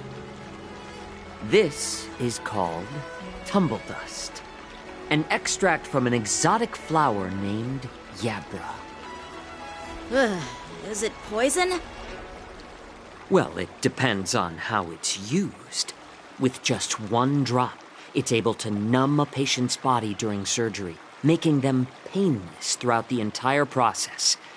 However, increase the dose or the potency, and it'll slow the metabolism, making the blood thin and resulting in the loss of all senses. Even long-life species cannot escape its effects. This thing can save lives or take them. It's more powerful than the swords in your hands. That may be so, but still, I prefer settling things with a sword than, you know. Huh. Looks like I did get you all wrong. You're not a feeble scholar, but a sinister and despicable one. Hey, why the insults all of a sudden? I'm just sharing some medical knowledge here, not persuading you to poison anyone. Seems like you get real excited when talking about poison. I can't tell if that's an honorable thing or sinister. Picture this. 2 individuals. The one standing is full of malice. The other lying down is honorable and righteous. How can the one who's lying down label the one standing as sinister? In the throes of combat, where life and death hinge on a singular moment, every idea fades into nothingness. The only thing that matters is staying alive. Surviving the battlefield reshapes all notions of worth, be it integrity or treachery. In my eyes, their significance is negligible. Perhaps you've underestimated Yunli and me, Mr. Jiaoqiu. We may be young, but we've seen our fair share of war. Well, then you should know that the war dance is nothing more than a contest. So why are you so focused on it? When I was appointed as the ringmaster for the war dance, I asked the general, we Cloud Knights are supposed to charge into the fray and slay enemies. Why do we have to swing swords in a ring just to please an audience? And this is how the general replied. To unsheath your sword in a ring is no different than on the battlefield, as your sword reveals the might of all Cloud Knights. The war dance is the perfect chance to showcase martial virtue and forge alliances from all over the cosmos. When we unsheath the sword without drawing blood, we not only display our might, but also the martial virtue of the Cloud Knights. That's quite an insightful statement, Yanqing.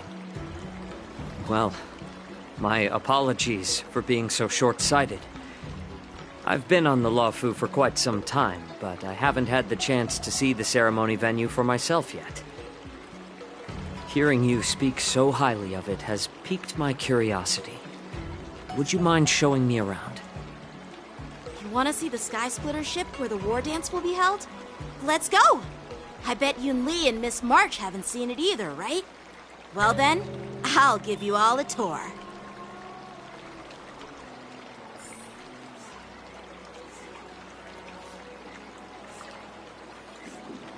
Let's go. I'll give you a tour of the Sky Splitter.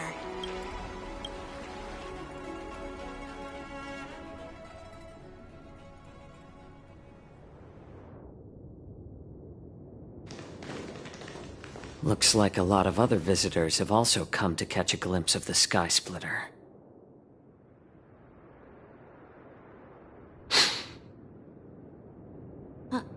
What's up, Mr. Jiaoqiu? No, it's nothing.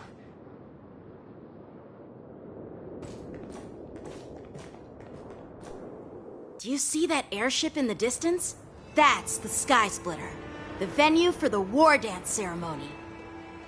It doesn't look all that impressive from this distance.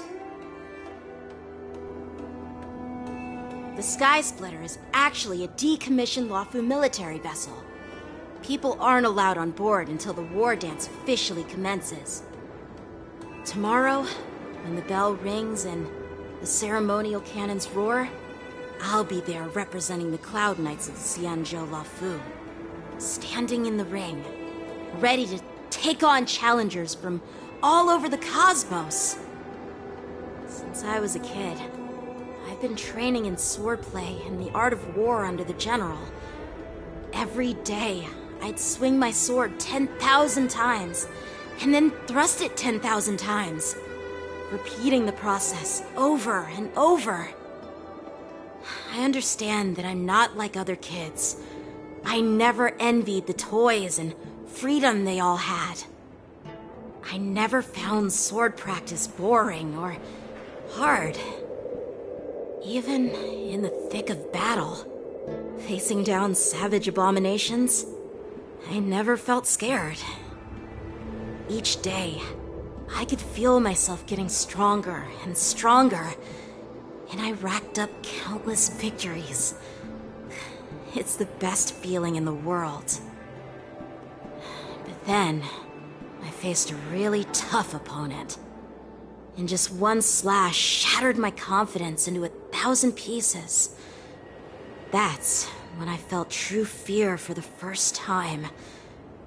Maybe that's what Mr. Zhao Cho meant by life and death hinge on a singular moment.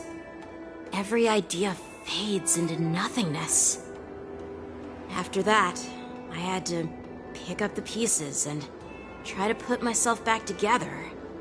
But no matter how hard I tried, I couldn't seem to find my old happy self again. I often ask myself, why do I wield my sword? If defeat is inevitable, why do I continue to fight? Is it to reclaim the joy of victory? To meet the general's expectations? Or to secure my honor among the Cloud Knights? While the general could teach me the art of swordplay, he couldn't teach me why I should keep on going. He said the reason must come from within myself. I've been struggling to find that reason. But after talking with you, Mr. Zhao Cho, I think I already have that reason in mind. As a member of the Cloud Knights and the General's apprentice, I've had a weight on my shoulders.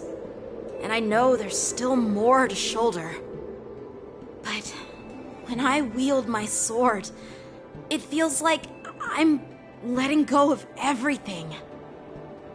I love the feeling of giving it my all, facing any obstacle in front of me, pressing forward. That's why I wield my sword.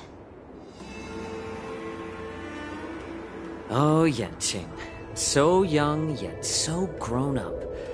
By the way, how old are you exactly? Age doesn't really matter. All sword masters will understand how I feel. I get it. Looks like all the kids on the Luofu live tough lives. So, how about you, Miss Yunli?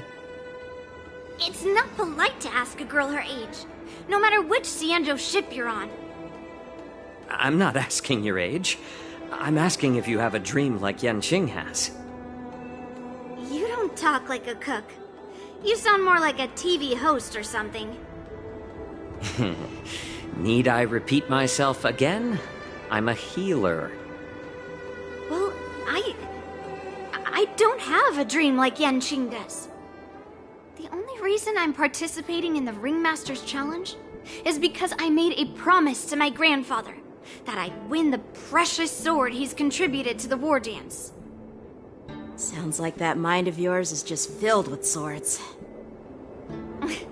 I bet you've got nothing better on your mind.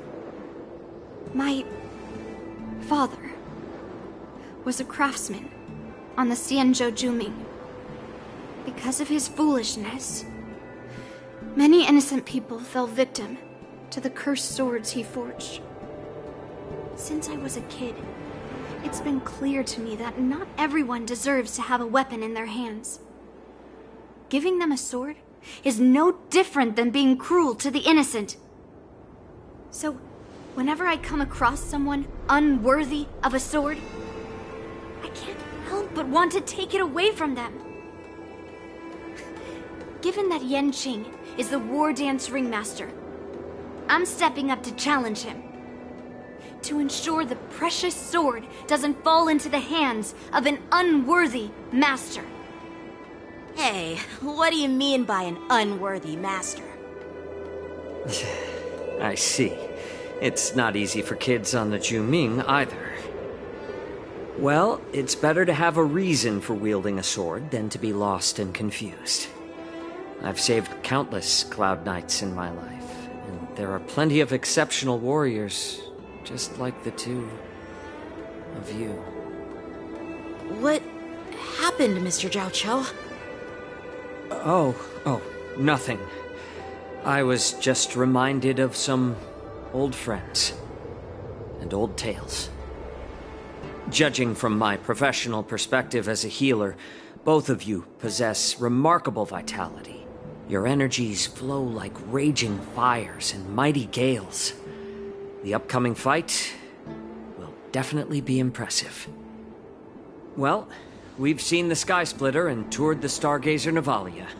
I guess it's time to say goodbye for now. What? You're leaving already? But you haven't asked me about my dreams. I've been working hard too, you know. It's getting late, Miss March. Unlike you lot, I'm a grown-up bound by responsibilities and duties.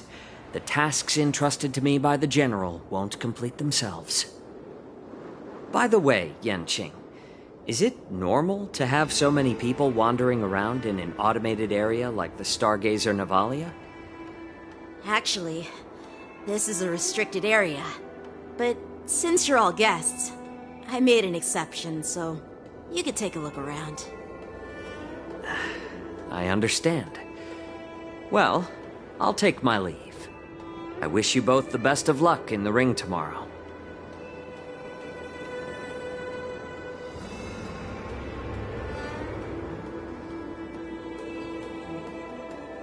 Seriously? I just spent so much time thinking about my dream, but he didn't even ask me. Now that we're done with our tour of the Sky Splitter, shall we continue with our training?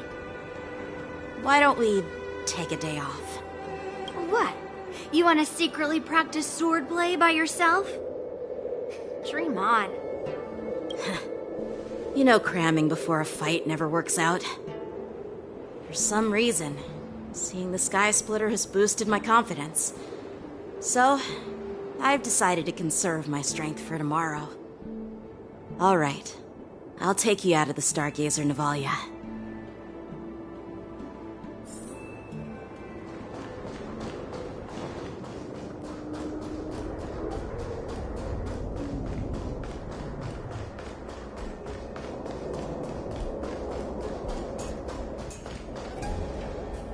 Oh, just shut up, Red Fang!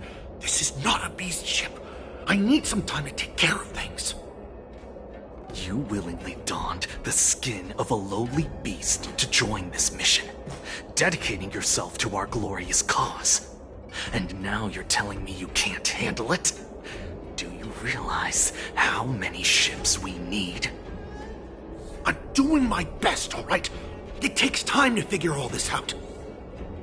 When the guns go off tomorrow, all eyes will be on it. That'll be our only chance. How's that?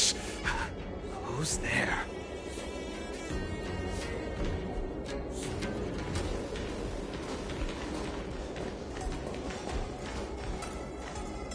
Who are you guys? An impromptu inspection. Why are there outsiders loitering in Stargazer Navalia? And a bunch of kids at that. Hey, kids. Didn't your parents ever tell you to stay away from the Stargazer Navalia? I know it's an automated facility, but it doesn't mean you can just break in and do what you want.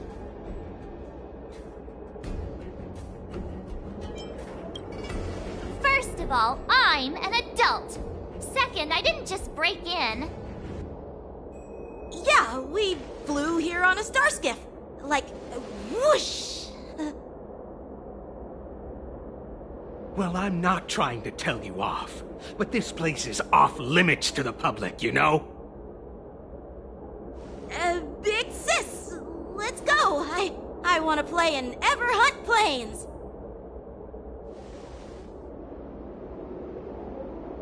Huh? Everhunt Plains?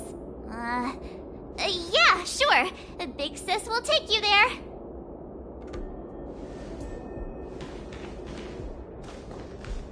Shuha! You should have let me. Shh, the overhaul is done, and everything looks good. We should leave.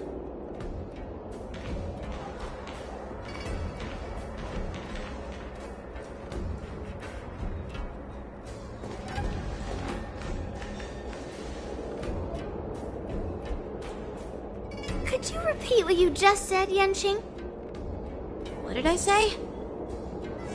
Big sis, let's go. I want to play in Everhunt Plains. Come on. Can't you read the room? Something is definitely off about the 3 people we just met. Yeah, anyone could see that. I just wanted to hear you say it again. That pink-haired fox tried to say something. I'm pretty sure he sensed something fishy. Since he's not familiar with this place, he just dropped us a hint. But you didn't seem to be paying attention at all. I knew that from the beginning.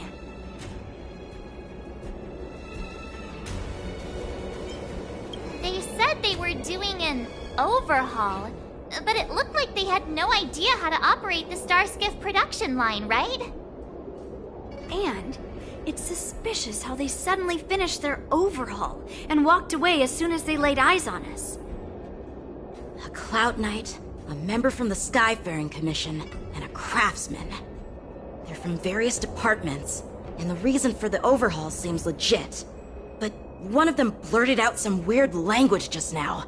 Did you hear that? I have a feeling that if we secretly tail them, we'll definitely catch these guys in the act. Follow my lead, and be careful not to blow our cover.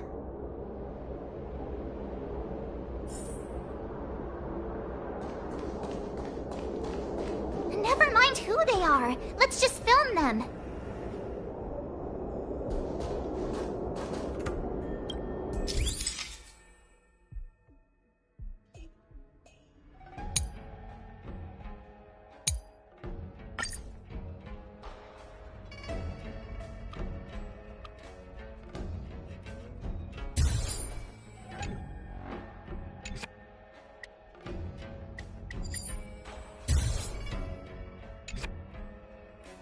We should have just killed those lowly beasts.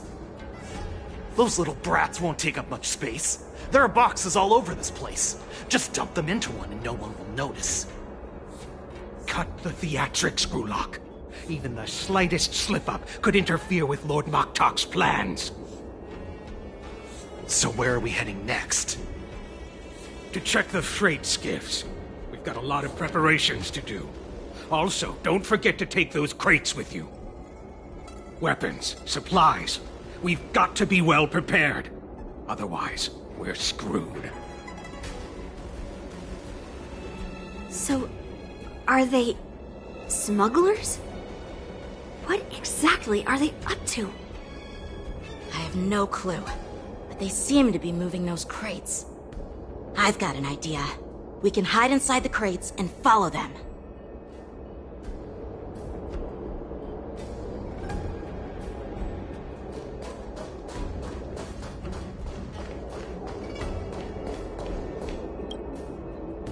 Ugh, so cramped in here.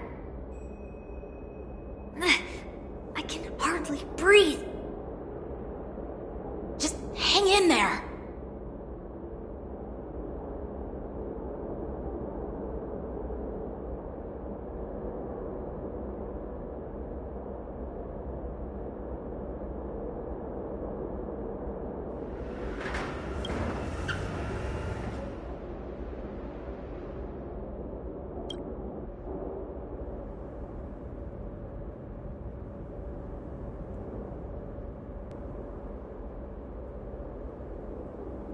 Let's just put the cargo here for now, all right?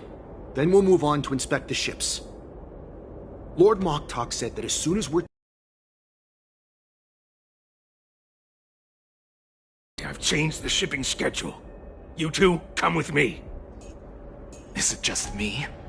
I keep smelling that stench of lowly beasts everywhere we go. Don't be so paranoid.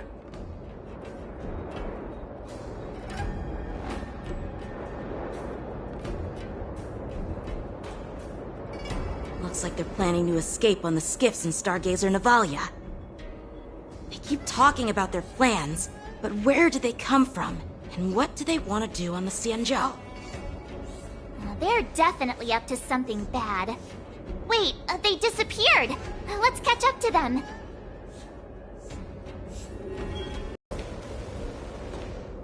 Tread softly, breathe quietly, and make sure to keep an eye on them. Hide out of sight as soon as there's any sign of activity.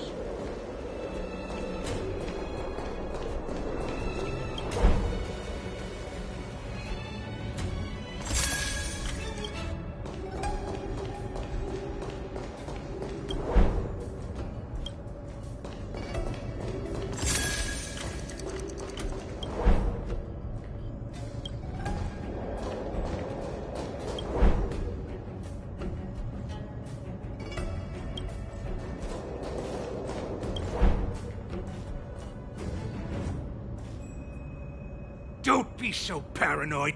We're running out of time. Get over here! Shuhard, I'm coming!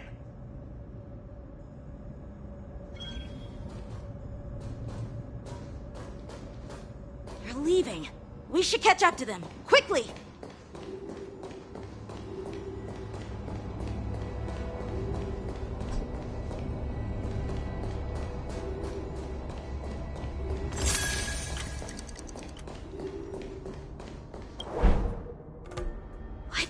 Up to?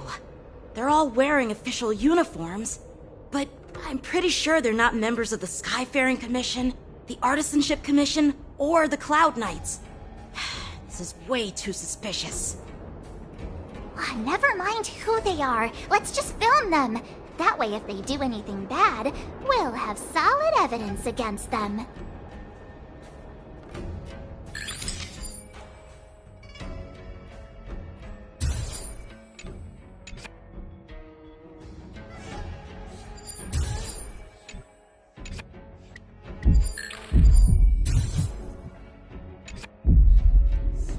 Look at this. A freight star skiff with enough room to fit at least 20 of my men. I'll let the others know and have them prepare more star skiffs. Once we're past the checkpoint, there will be beast ships waiting for us. Lord Moktok is ready. The revival of our ancient bloodline all hinges on this operation. What did he just say? Beast ships?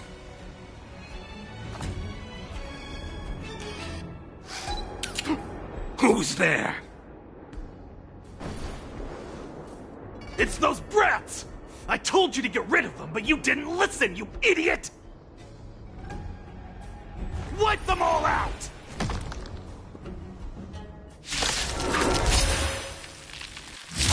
Borson? I could take 10 of you! Adusa! Die, you lowly beast! Recalibrating. Moon. Support received. Familiar. Joining the battle. Until everything burns to ashes! Fight to live! Set the seas ablaze! I'll see you off. Free will or what? On the still waters of oblivion. You'll make good practice. Yeah! This is more. Recalibrating.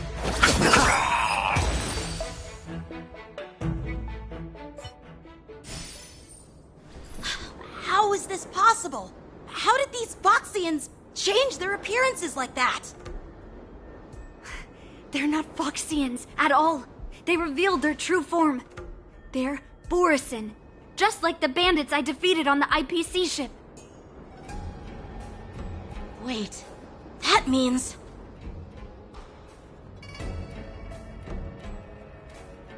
Well, how did the Borison manage to infiltrate the Xianzhou? It's not just a simple disguise of wearing our clothing and shaving their whiskers. They're somehow able to alter their appearance to be indistinguishable from Foxians. They even have official IDs for the Skyfaring Commission, the Artisanship Commission, and even the Cloud Knights? Let me check this fake Cloud Knight's tag. Maybe it'll give us some clues.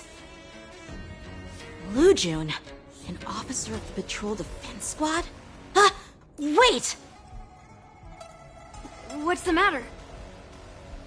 I encountered a patrol officer named Lujun before. It was a few weeks ago, when we were transporting the Borison prisoners. If they can forge official identities and move around the Xianzhou without raising suspicion... Oh no, this is bad. Even worse. If you find one cockroach on the Express, it usually means... There are more Borison hiding on the Xianzhou.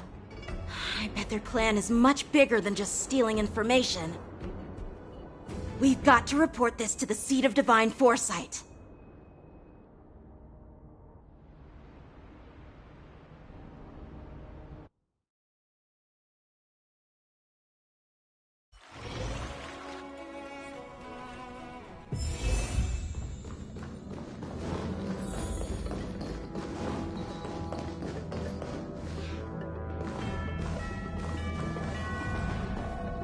I am glad to finally meet you in person, guests from the Astral Express. I'm Fei Xiao, the General of the Xianzhou Yaocheng. Let me introduce our guest to you. The one dressed in green. He's the reincarnation of Imbibitor Lune, and the person behind him is the newest member of the crew. I've heard a lot about you. Outside the reports from the Luofu, the Skyfaring Commission of the Yaoqing has also gathered plenty of information about both of you. I've been eager to meet you face to face for reasons that I'm sure General Jing Yuan has explained, right?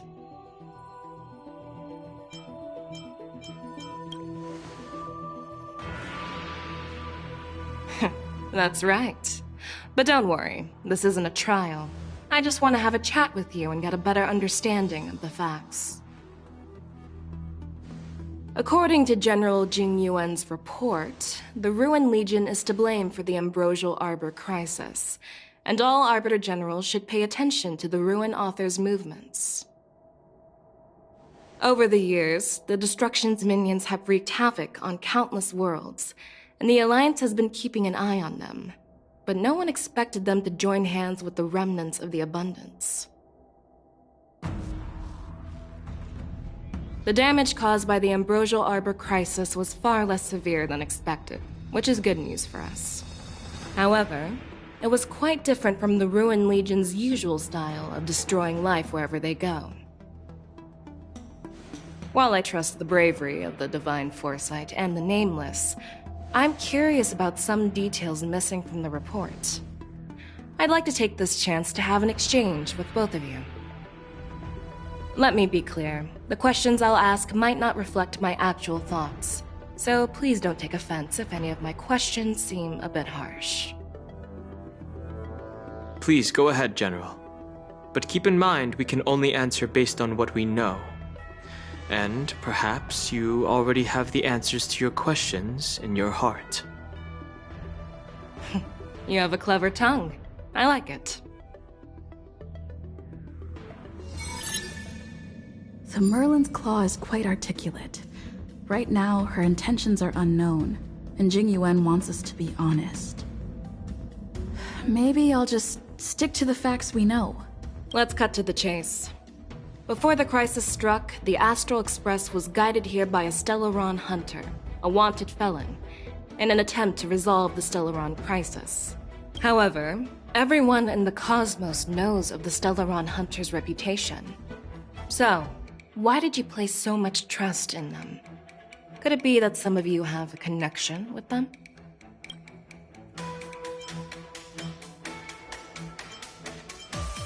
Apart from the Law Fu, there are many other worlds suffering from Stellaron corrosion. For example, Eurilo 6, the world that the Express stopped at before reaching the Law Fu, was one of them. To the Express, Stellarons act as roadblocks on the Silver Rail and pose risks to the warping process. And that's why dealing with Stellaron issues is part of the duty of the Nameless. Ah, I've heard about those problems caused by Stellarons. The Express connects various worlds, so it makes sense for you to take care of this. The cosmos is a mess, and the Trailblazers are just doing their best to fix it. I understand. Let's move on to the next question.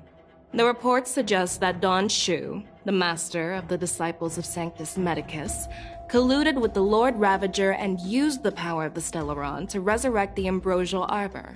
But here's the thing. Don Shu was just a chief alchemist. Even if she colluded with our enemies and summoned the Stellaron, how did she manage to bypass the Vidyadhara guards around the Ambrosial Arbor?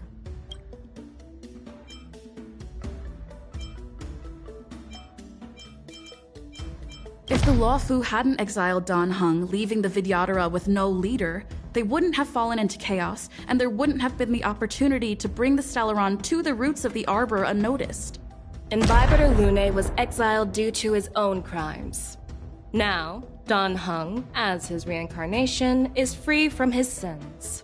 However, why did he risk trespassing on the Xianzhou Law Fu before his exile was lifted? I was concerned about the safety of my companions, so I acted brazenly. I admit I was reckless at the time, but he returned despite everything. Now, let's consider the outcome. The Arbor was resurrected, and the Law Fu required a High Elder to repair the seal and suppress the Plague Mark. It's hard not to think about the stakes involved, right? According to the report, Lord Ravager Fantilia is the mastermind behind the entire conspiracy. She disguised herself as an ambassador of the Skyfaring Commission and traveled with you, only to vanish without a trace later on. It seems too convenient to label her as a scapegoat.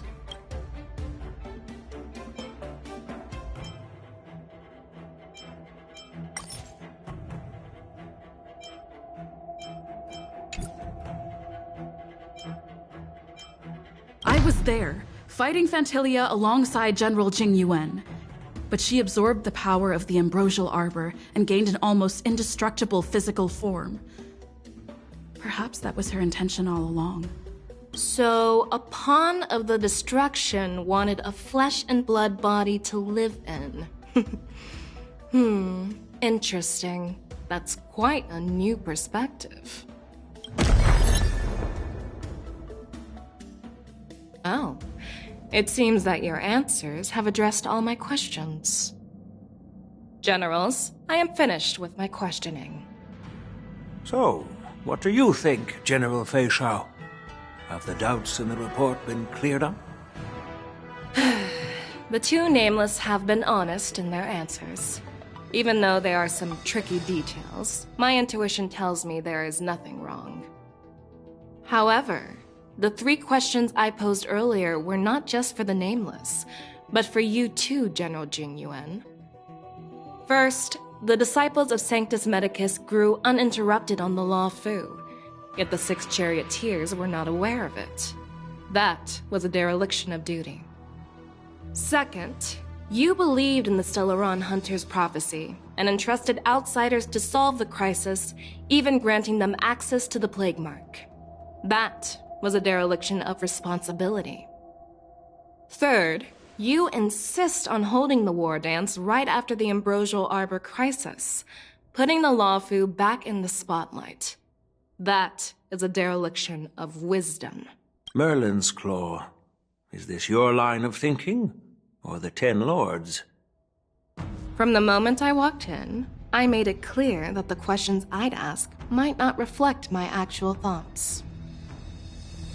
The disciples of Sanctus Medicus were deeply rooted and had been plotting for a long time. I admit it was my negligence for not noticing it earlier. As for the Stellaron Hunter's prophecy, I didn't believe all of it, but in the end, the Lawfu did survive the Ambrosial Arbor crisis. So, I think it's safe to say that Elio's prophecy about the future holds some merit. And as for the war dance, do you think I'm unaware of the risks? However, risks can also be opportunities. The Lawfu has lain low for too long. I believe it's time to stir up the dregs hidden in the depths and wash them away once and for all. Just as I expected from our sophisticated divine foresight. You have a way with words. I like it.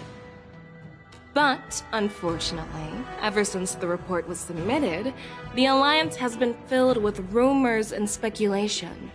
Even within the Lawfu, there are people accusing you of neglecting your duties, resulting in the Ambrosial Arbor's resurrection. So what are your thoughts on all of this, General Fei Shao? As a fellow Arbiter General, I fully understand the difficulties of this position. Personally, I think all these rumors are meaningless drivel. Across the sea of stars, the divine foresight knows better than anyone else what happened on the Lawfu and the meaning behind it. Just as what happened on the Xianzhou Yaoqing recently. You mean the Xianzhou Yaoqing is also... The scouts of the Verdant Knights have sent back reports that Borisin are making trouble again.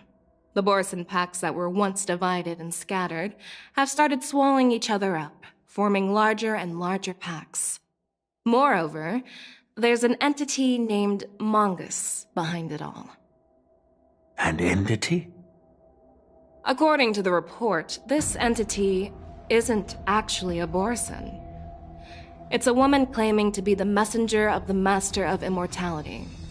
She's described as having 12 faces and 12 pairs of fangs, as cruel as poison, and as elusive as quicksand. The Borisin believe she'll give them a chance to rise again. That's Ventilia. That's right. You're lucky that I'm the one who came this time. If it were the Patina Justice or the Seer Strategist, this conversation might not be so friendly. I've always had faith in my instincts, so I don't doubt your good intentions. But the Alliance has its fair share of questions and doubts about the Lawfu. So, my plan is to come up with an acceptable answer to satisfy the Alliance. What's in this plan, General Fei Shao? General Jing Yuan, you already know what has to be done. But since you don't want to be the bad guy, I'll take care of it for you. You need the final word from the Ten Lords Commission to quell any doubts. And for that, I'll have to ask the two Nameless to visit the Shackling Prison. No, I'm not imprisoning you. While you're there, I'll ask a judge in the Ten Lords Commission's Interrogation Division to record a detailed testimony with the karmic mirror from both of you. We'll fill in the gaps that weren't covered in the report, and silence any protest within the Alliance. I'm okay with that. Your willingness to help is truly heartwarming, youngsters. Then, as the Merlin's Claw requests... Oh, there's one more thing. This testimony is for silencing the voices of opposition within the Alliance, but I would like to urge General Jing Yuan to listen to the pleas of the Foxians on the Xianzhou Yaoqing. So, you are here for Hule. Exactly. Hule is locked up in the Lawfu's Shackling Prison. Since he is the Broodlord of the Borisin, I want to transfer him onto the Xianzhou Yaoqing and imprison him there. The recent movements of the Borisin suggest they're planning something big, so we must act preemptively. It makes sense to have the Foxians keep an eye on their arch-nemesis.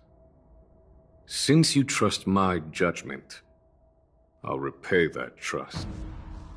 What do you think about all this, General Huayan? I was worried this would turn into a heated argument, but it seems like both of you are on the same page, solving each other's problems. I couldn't have asked for a better outcome. And as for Hule, I'll send my Lieutenant Jiao Cho and Moza to check on his condition in prison and ready him for transport.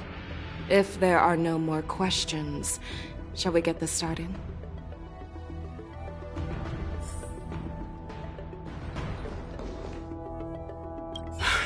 I'm really sorry about all this. But the testimony in the shackling prison won't take up much of your time.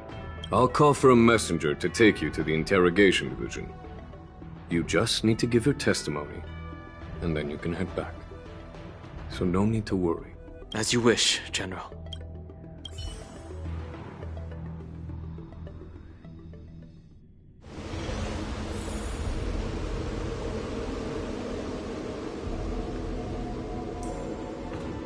As General Jing Yuan requested, everything is prepared for your arrival, and I am here to receive you. The judges at the interrogation division also know your purpose in coming.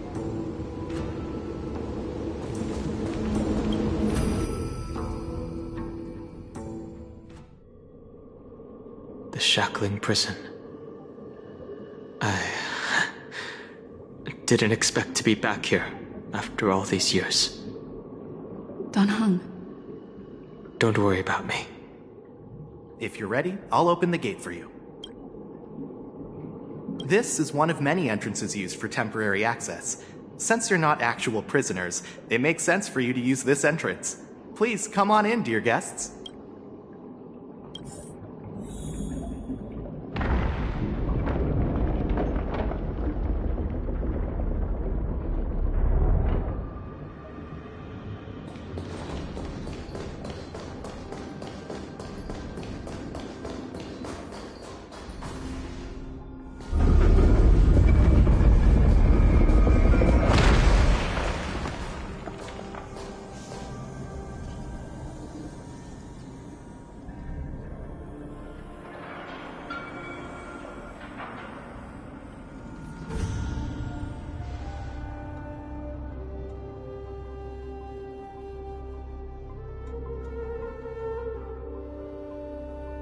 What are you looking at?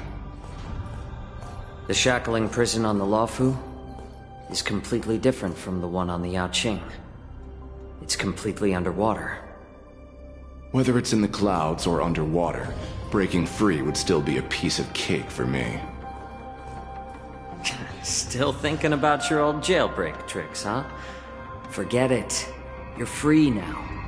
Just don't do anything stupid, or the judges will throw you back in there and lock you up for a few hundred years. You'll see me again in just a few days.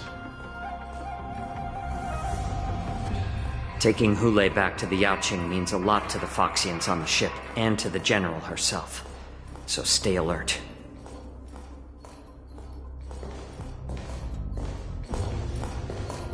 Guests, my name is Shui Yi, and I'm here on orders from the Incarceration Division of the Ten Lords Commission. We're Jiao Cho and Moza.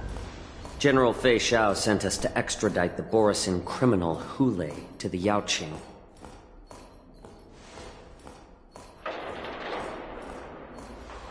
We're here to inspect the conditions of his imprisonment and make preparations for the handover and transportation.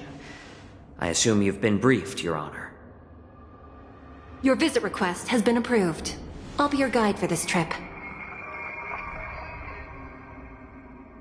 Prisoner Hule, the warhead and brood lord of the Borisin abominations of abundance and the arch-nemesis of the Foxians, is responsible for 2,123 wars of aggression and countless associated crimes.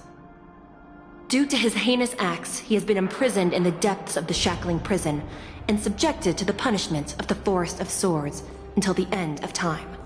He shall never be pardoned. No need to repeat his crimes and sentence, Your Honor. He is the greatest enemy of us Foxians. The stories of his atrocities are used to terrify our children. I'm well aware of every crime he's committed. Let's move on to the next step. When it comes to visiting criminals, there are rules in place to ensure your safety. I know you've heard legends about Hule since you were children, but your knowledge about him is likely very limited. Only the judges of the Ten Lords Commission truly know what kind of abomination is locked up at the bottom of the shackling prison. It has been centuries since Jing Liu, the former sword champion of the Luofu, captured Hule. And during all those years, we never provided him with any food. Yet he somehow managed to stay alive. It defies all the documented physical characteristics of the Borisin. The Forest of Swords, forged by the Punishment Division, is a device of intense torment, used to execute sinful abominations. Most Borisin die within 3 days in the forest, but Hule is different. Every time the blades pierce him, his body instantly heals. Despite the brutal punishment, he somehow manages to survive. The complex rules are there because of his abnormal characteristics. Do you understand now? I apologize for any offense caused. Please continue, Your Honor. I've given you the instructions regarding Hule's visitation. Please make sure you read them carefully.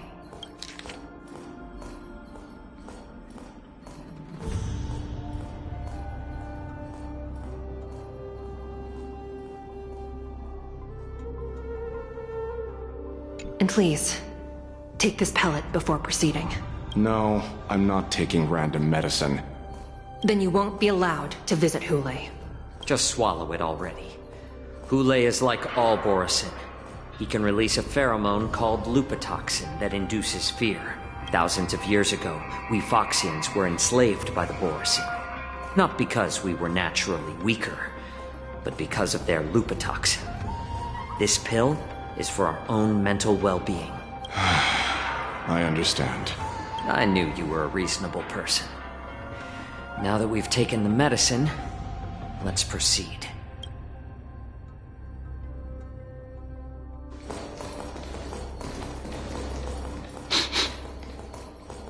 Your Honor. What is it? No. Never mind. Maybe I'm just imagining things. Let's keep moving.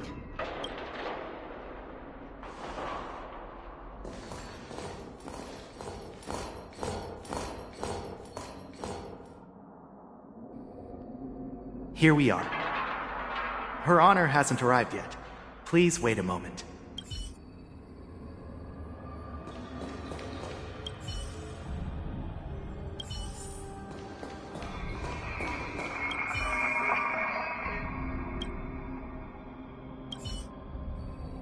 Welcome, dear guests from the Express. Judge Hanya of the Interrogation Division. We've met before. Glad to meet you again. Please allow me to express my gratitude to you again for subduing the demons in the Fixtral Garden. Looks like while March 7th and I were clueless, you already made many friends on the Shenzhou Luofu. Even though you and I have met before, we can't show any favoritism under the Ten Lords. So, please do as I command as we head to Scrivener Hall and beyond. Don't do anything without my permission. This is not a place for ordinary mortals. You and Mr. Dunham, please come with me. Please lead the way, Your Honor. Please let me activate the mechanism before we all move forward. And please, watch your steps.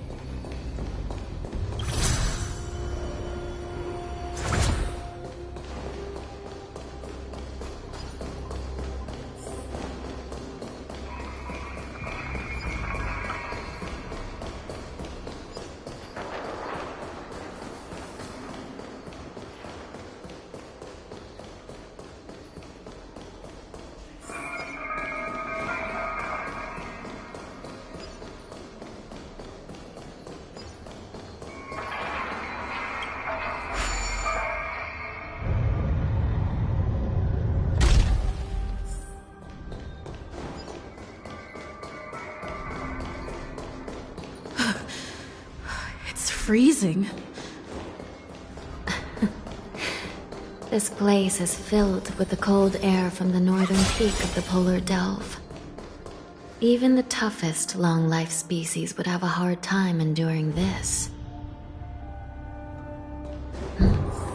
Did you hear something just now? Let me check it out.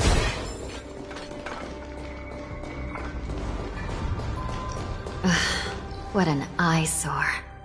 This place is packed with boxes and crates.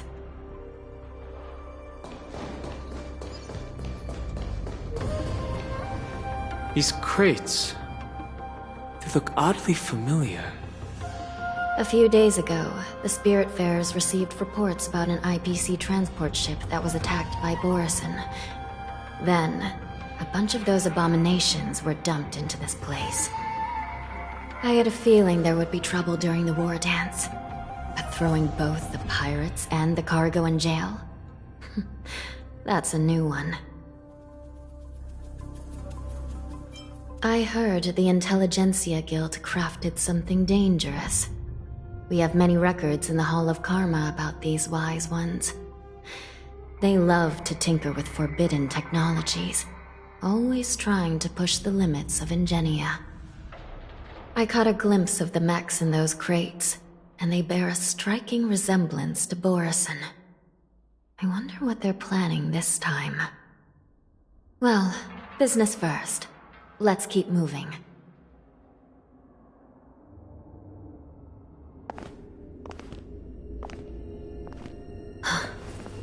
Strange.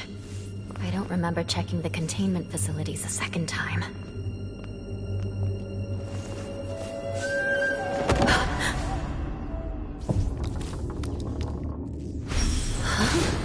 Watch out!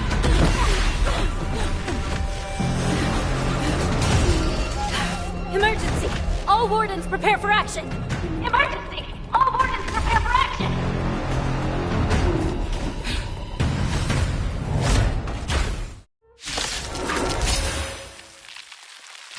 What's happening here? Why are these things moving on their own? Something's wrong. The guards aren't responding.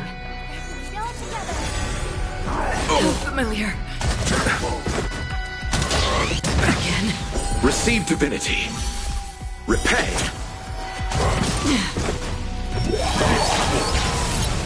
This thing is going wild, just like a Borison. Looks like we're on our own for this one.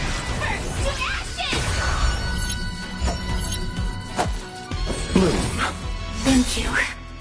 Eternal steadfast. Return!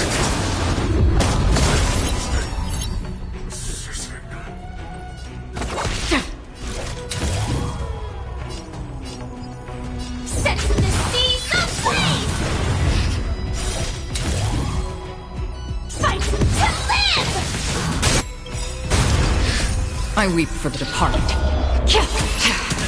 It too shall fall.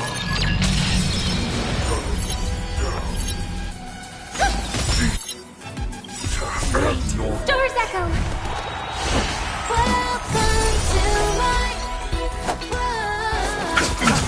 Another journey begins, destined for oblivion.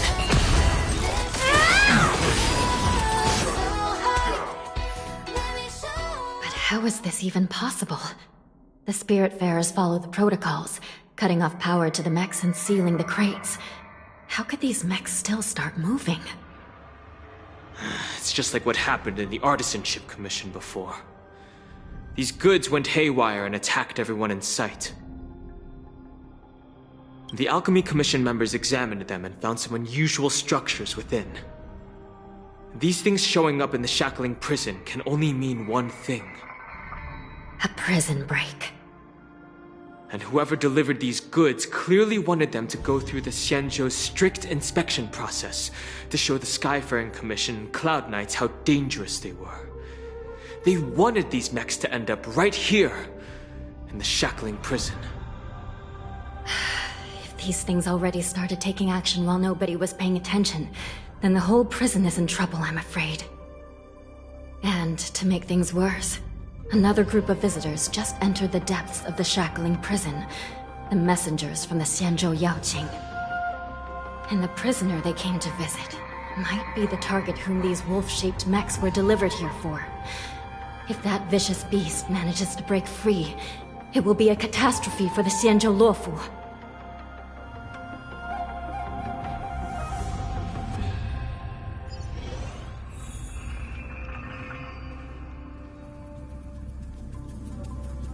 Here we are. Have we arrived already, Your Honor? Shouldn't there be a cage here? I've given you the diagrams for lighting the lanterns. Please take a look.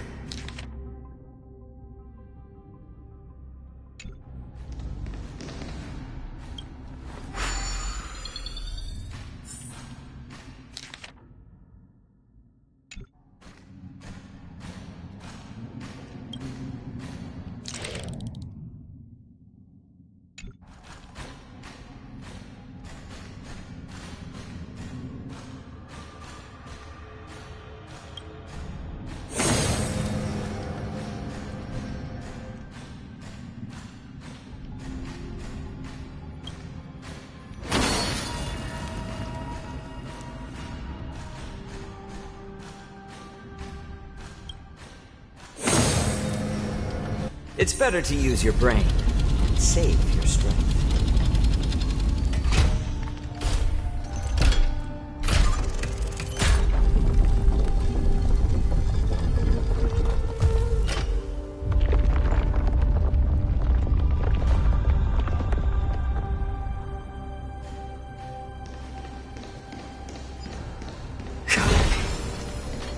The path is open. Once we descend to the bottom of the prison, please do not do anything reckless.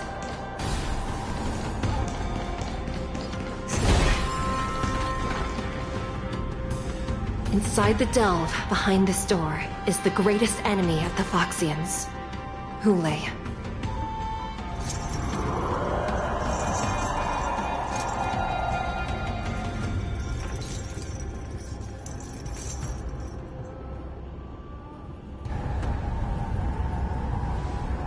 According to custom, envoys from the Yao Qing visit the Xianzhou Luofu once every century to check on this abomination's imprisonment and condition. Even though the Ten Lords Commission sentenced Hulei to the Forest of Swords, suffering every day for the rest of his life, I understand that the Yao Qing messengers want to see him dead. Unfortunately, for the past 7 centuries, they've had to return disappointed, because this beast simply can't be killed. If we can use his toxin to create medicine and save an innocent life, it might help balance out some of the sins he's committed.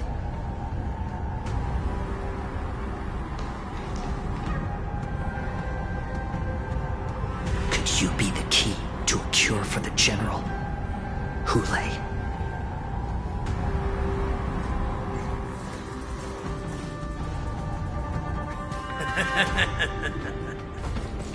And once again, the envoys of the Yao Qing will leave disappointed. However, I won't say the same for me and my brothers. Who's there? I'm just a humble counselor of the Rhino Hound Pack. You can call me Mock Talk. Wardens, intruders on the lowest level! Send reinforcements! Nobody will hear you here, at the bottom of the shackling prison. Thank you for opening up the prison for us, Your Honor. We'll take it from here. No wonder I kept smelling that familiar stench. So it wasn't just my imagination. Do your thing, Morza. We mustn't let these abominations get any closer! Detestable things. There are too many of them. Once we were inside the shackling prison, we found soldiers tailing everywhere. Bloom. Support. Like until everything burns to ashes! Set to the seas of flame! I suggest you surrender now. Of course, I'll still kill you. But I promise it'll be sweet. I like adding fuel to more seasoning. How presumptuous. Die now! Leave if you can, Mosa. It's not time yet. I'm honored by your presence. You're already here. Why not have a meal before battle?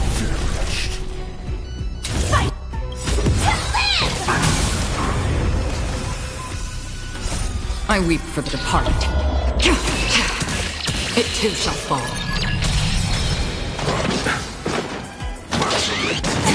How about letting the enemy strike?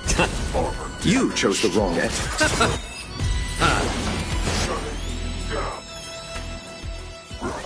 Guard the gate! They can't be allowed in!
Long time.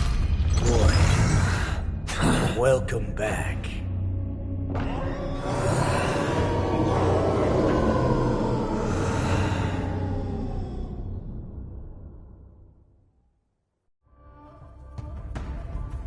How many times has the old verdant home spun around since our last hunt? Duran's whelp, tell me your name. Oh, great Hule, nemesis of the Foxians, and the hunter of all beings. I'm Moktok, a humble counselor of the Rhino Hound Pack. I am only one insignificant heir spawned from your bloodline. It's been at least 7 centuries since you led our pack through the hunting grounds of the stars. I'm thrilled to see that you are as cunning and skillful as ever. 7 centuries. 7 centuries have passed. But why have Duran's whelps grown to look like this? Tell me, Moktok, why have you grown to resemble our most despicable slaves and enemies, the Foxians? I've been commanded to release you from this cursed prison. It is Senjaya's will. That's why I had to take a magic pill, don the skin of a lowly beast, and play along with their hypocrisy. Since you have an escape plan, tell me, what's our next move to get off of this ridiculously large ship? My brothers and I will lock down this prison, trapping the prison guards inside. This will buy us some time. The rest of my crew, who are undercover like me, will secure the vessels for our escape. According to the plan, we only have a tight 2-hour window to get out of here. Originally, I intended to carry out the plan tomorrow, but they're planning to transfer you to the Xianzhou Yaoqing now. So I seized this opportunity to set you free. What a reckless plan, you idiot! Even if we manage to get the ships, our chances of escaping are slimmer than a Foxian slipping through my claws! But we have no other choice. The angel serving under the Master of Immortality sent me with a message. Only your return will end the prolonged divisions among the Borisin. Every one of my crew is ready to lay down their lives if it means setting you free.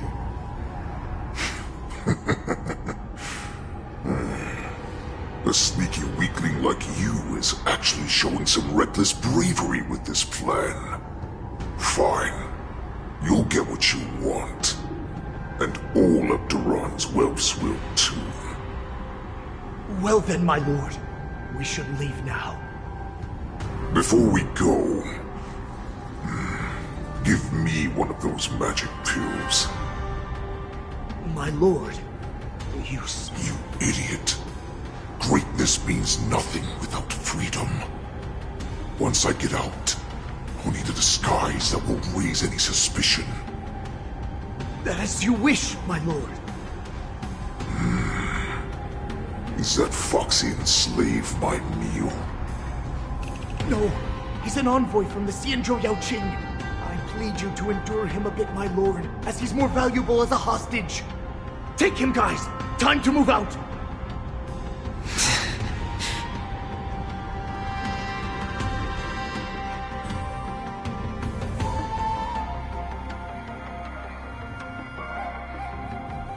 Madam Hanya, the wardens in all areas are regrouping. Those Ingenium enemies are wandering around and causing heavy casualties. And to make things worse, those iron wolves broke open the cages and let the criminals out! We've called for backup, but it seems like all communication is jammed. Let's preserve our strength and first take down the isolated prisoners. By decree of the Ten Lords, all prison breakers and intruders shall be apprehended, dead or alive. Just a short time ago, the Nether Key mechanism was activated. It was probably Madame Shui and the Yaoqing messengers, heading to the bottom of the prison. Given the situation, I'm afraid that area is exactly where our enemies are targeting. We mustn't let that vile beast escape from its cage. We've gathered all the prison guards who can still fight, and we'll split up and secure each floor. Go! Those intruders are quite bold. They must have been planning this for quite a while. Indeed, but Borisin tend to favor direct and aggressive approaches. Crafting careful and precise plans like this is simply not their style. Let's focus on the current situation right now. Please help me.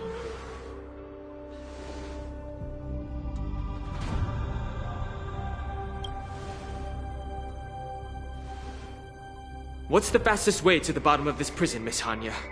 If we don't get there quickly, we'll soon be outnumbered by all the enemies inside. We'll have to bend the rules. Please, follow me. By decree of the Ten Lords, all prison breakers and intruders shall be apprehended, dead or alive. Yes, ma'am!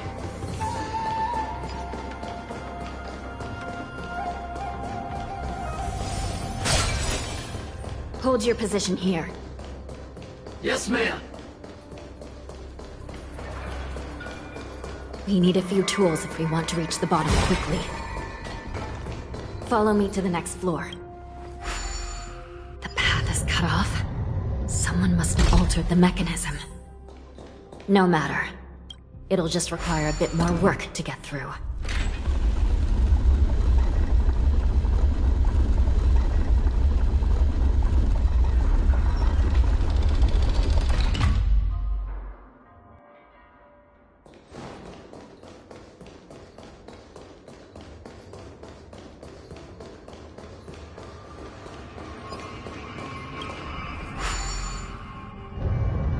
Some Spiritfarers occasionally use ingenia from the Artisanship Commission to navigate the treacherous terrain here. Normally, using devices like the shifting screen is strictly forbidden, as they could help prisoners escape. But, given the urgency of the situation, let's just ignore the usual regulations.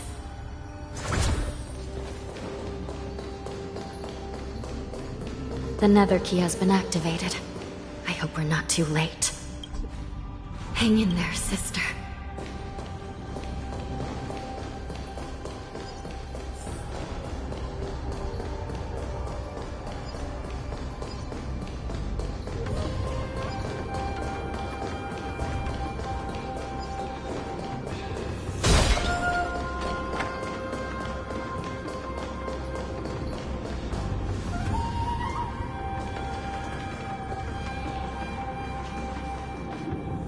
Looks like there was a fierce battle here not long ago.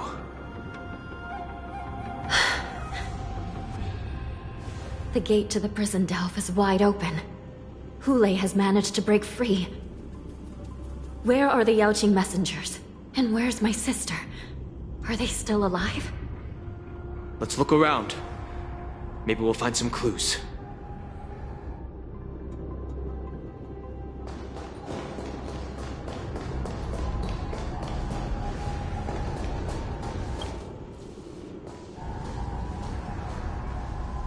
Shui Yi is here.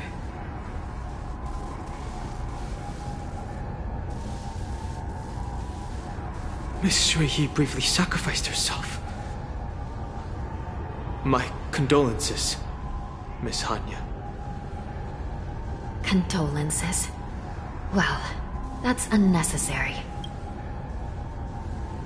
You misunderstand. Thanks to the Ten Lords' blessing, my sister turned into an Ingenium centuries ago. Dying and returning as just a soul to the Hall of Karma's document office has become a routine for her. While I'm not keen on seeing her throw away her body like it's some replaceable part, but... By the way, have you seen bodies that might be the Yaoqing messengers? One of them is a Foxian wearing exquisite clothes, and the other wears a dark cloak, like a fugitive. No. I haven't found any Foxian bodies. Only Borisin ones. So, the intruders and Hule are holding the Yaoqing messengers hostage. This is the worst situation. With hostages in their grasp, the prison guards can't do anything about the prisoners. If anything happens to the messengers, the relationship between the Yaoqing and the Luofu could be irreversibly damaged. We must rescue the messengers, get out of here, and spread the news. We mustn't give up as long as there's a glimmer of hope.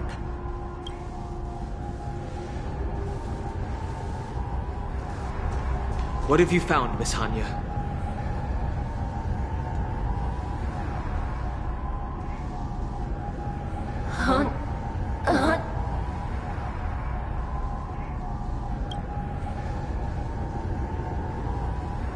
Reconstruct. It's my sister. Looks like her soul hasn't returned to the Hall of Karma yet. At such a critical moment, her death can give us information that we can turn into an advantage.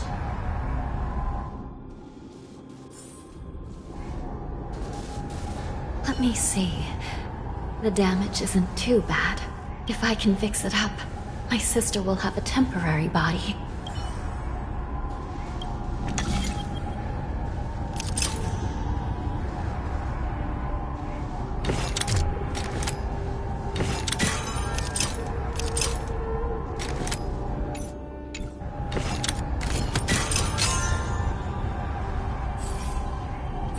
Hanya, I'm back. Welcome back, sister.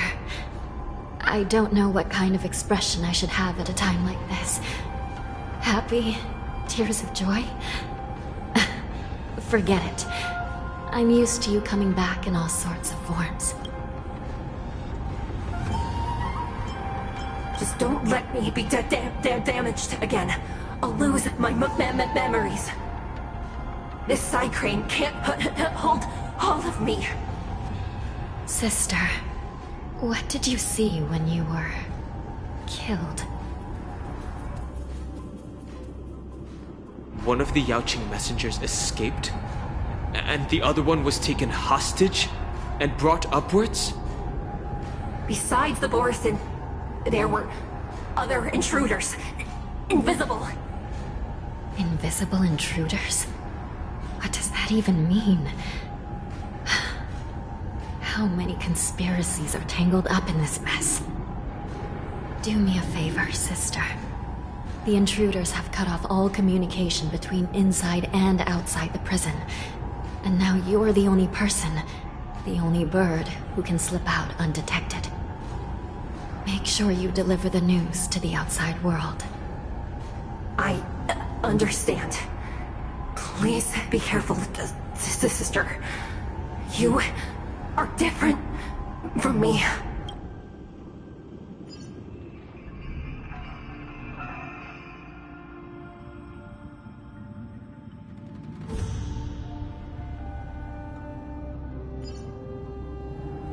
Time is running out, Miss Hanya. If we keep delaying, those Borison will escape from the prison. All right. If we happen to come across that Yaoqing messenger who got away...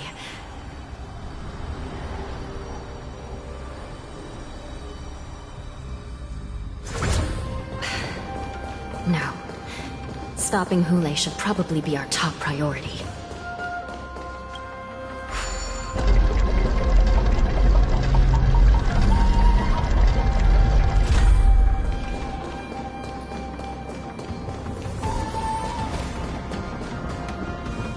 Wait! Something feels off. Something's approaching us. The invisible intruders? Watch your back! These abominations aren't prisoners from this prison.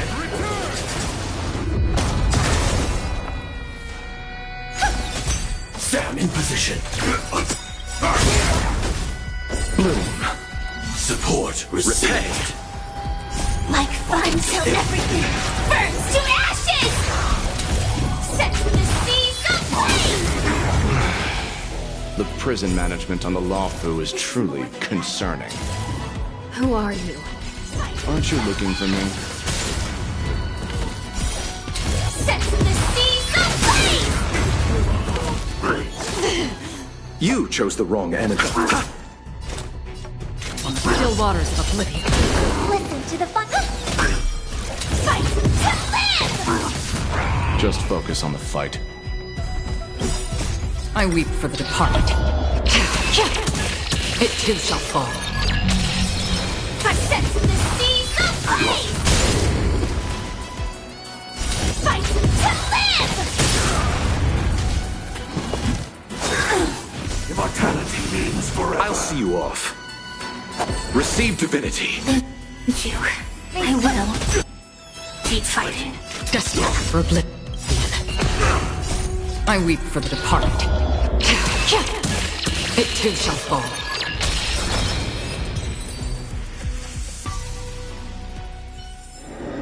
Every victory is hard won.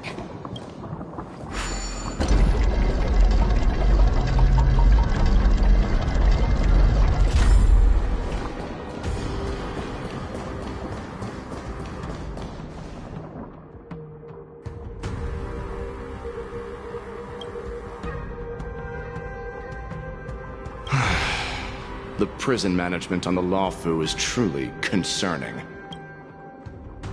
So what if I repeat it? It's the truth after all. The prison management on the Lawfu is truly concerning. At least 2 different groups of intruders infiltrated here. The wolf cubs and these Mara-struck soldiers. Their hiding technique, it's pretty similar to the wind mantle technique used by the Vidyadhara serving Kailorum Venti on the Yaoqing. What do you think? Well, never mind if you don't have any clues.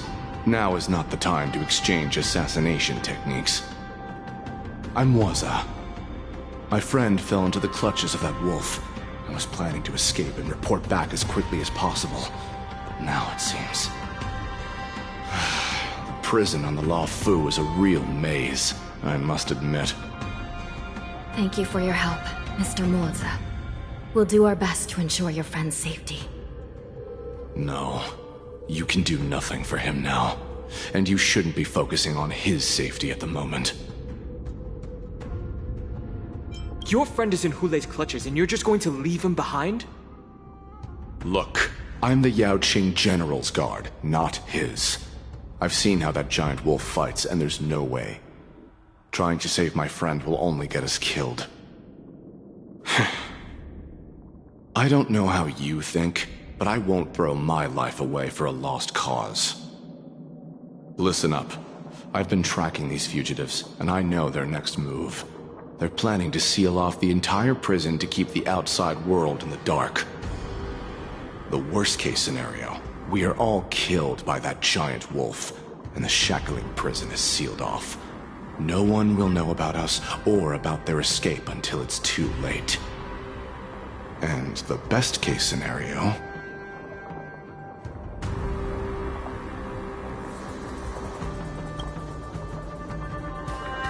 The best case scenario would be we seal the gates and trap the enemy inside with us. We can't let that monstrous wolf escape. Hopefully, someone will eventually notice that something is off and come to help. As for whether we'll still be alive by then, it's not something we should think about. You sure have a way of comforting people, Mr. Mortzu.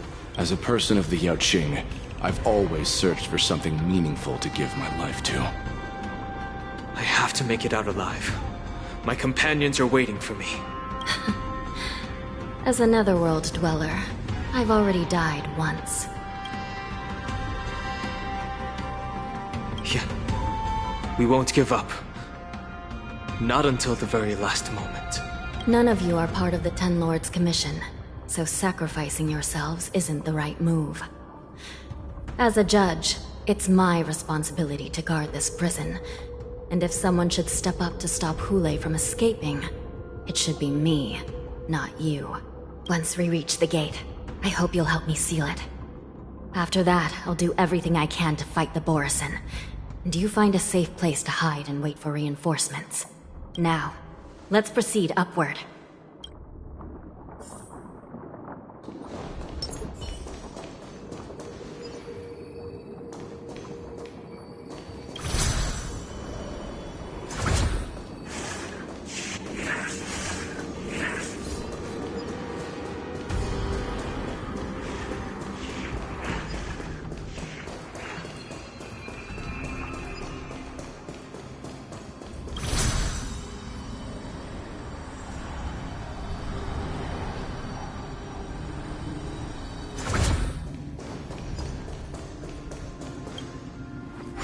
We must seal the entrance before the Borisin fugitives get out.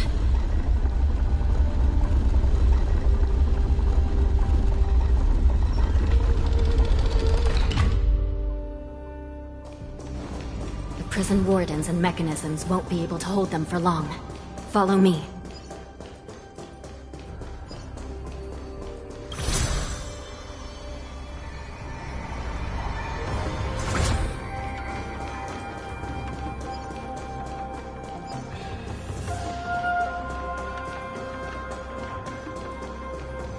Almost there. The gate is just ahead. Stream 4.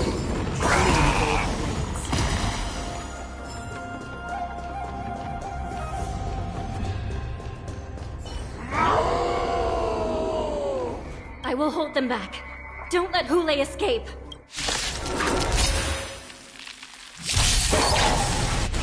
Recalibrating. Dangerous. Resonate all together. Tonight, Stars Echo. Join the kill. Detonate. Receive divinity. Support. Like until everything burns to ashes. Eternal slip. The dead return. Set the seas aflame. Fight to live. Let's set up.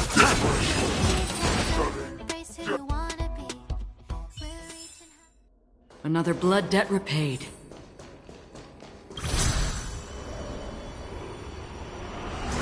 Stream 4. Gleam gold blades.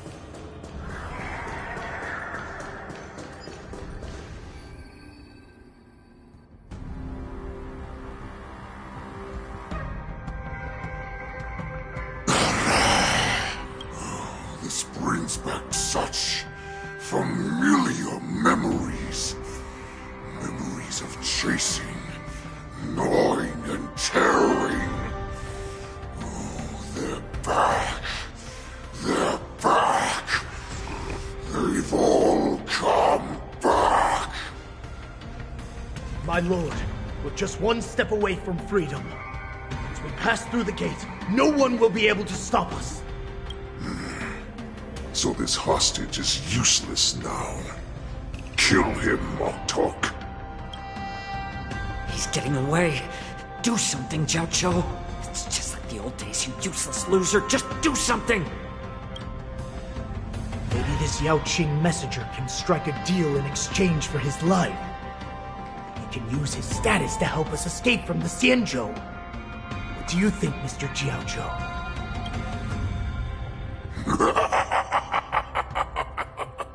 Oh, just look at you. Fallen so low during my absence. You're even negotiating with livestock. As far as I recall, no one from the Yao Qing would ever consider a deal with Duran's offspring. I've got to make this beast stay here, whether it's for the sake of Fei Shao or the Yao Qing. Deal. I certainly have more value alive. My identity, my knowledge of the Xianzhou, and my understanding of many things that your minions have no knowledge of. They'll all be valuable. Lowly beast. Muster up that pitiful tongue of yours and plead for what remains of your life. Speak up. I'm afraid you're unaware. The woman who defeated you, Jing Liu, she has recently returned to the Luofu. Your opportunity for revenge is right in front of you. My lord, this slave is talking nonsense. I've never heard anything about this. May I just kill him now? Silence, Moktok. And you, slave. From now on, you'll stay by my side. You'll only speak and move when I allow you to. Otherwise, I'll dismember you from head to tail, inch by inch. Got it? But, my lord... We must stay here for some time, Moktok. Fear not. Because once I step out of the prison, it's the people of the Xianzhou who should tremble in fear. I'll show them what true calamity means. Now, Duran's whelps, follow me!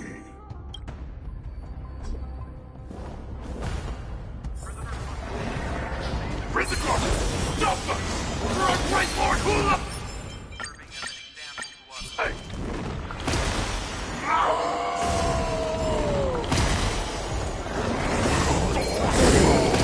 Prisoners must remain in place and obey the guard.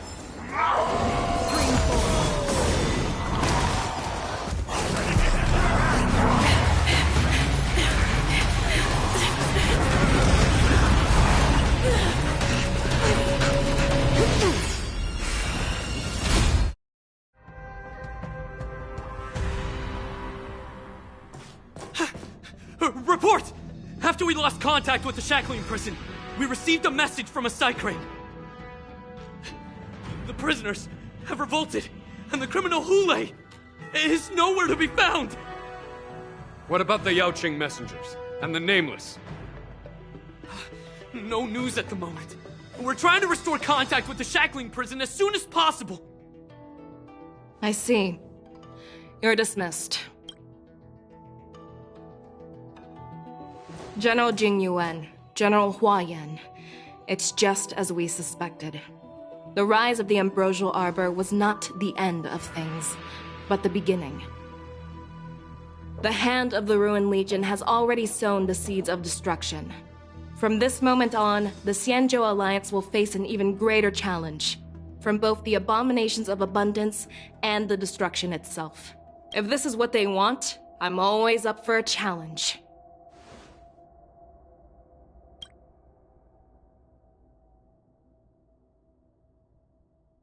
As the Marshal Special Envoy, I'll dispatch the Luofu Cloud Knights to pursue Hule myself. Looks like the hidden dregs have finally come to the surface. And as I said before, it's time to wash them away, once and for all.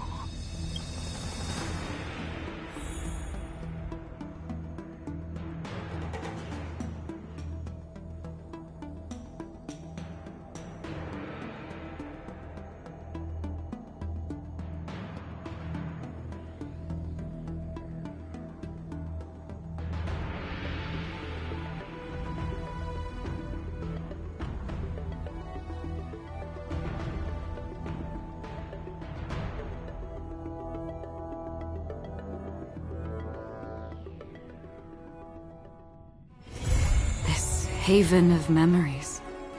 Every touch, every moment is like a thorn rose.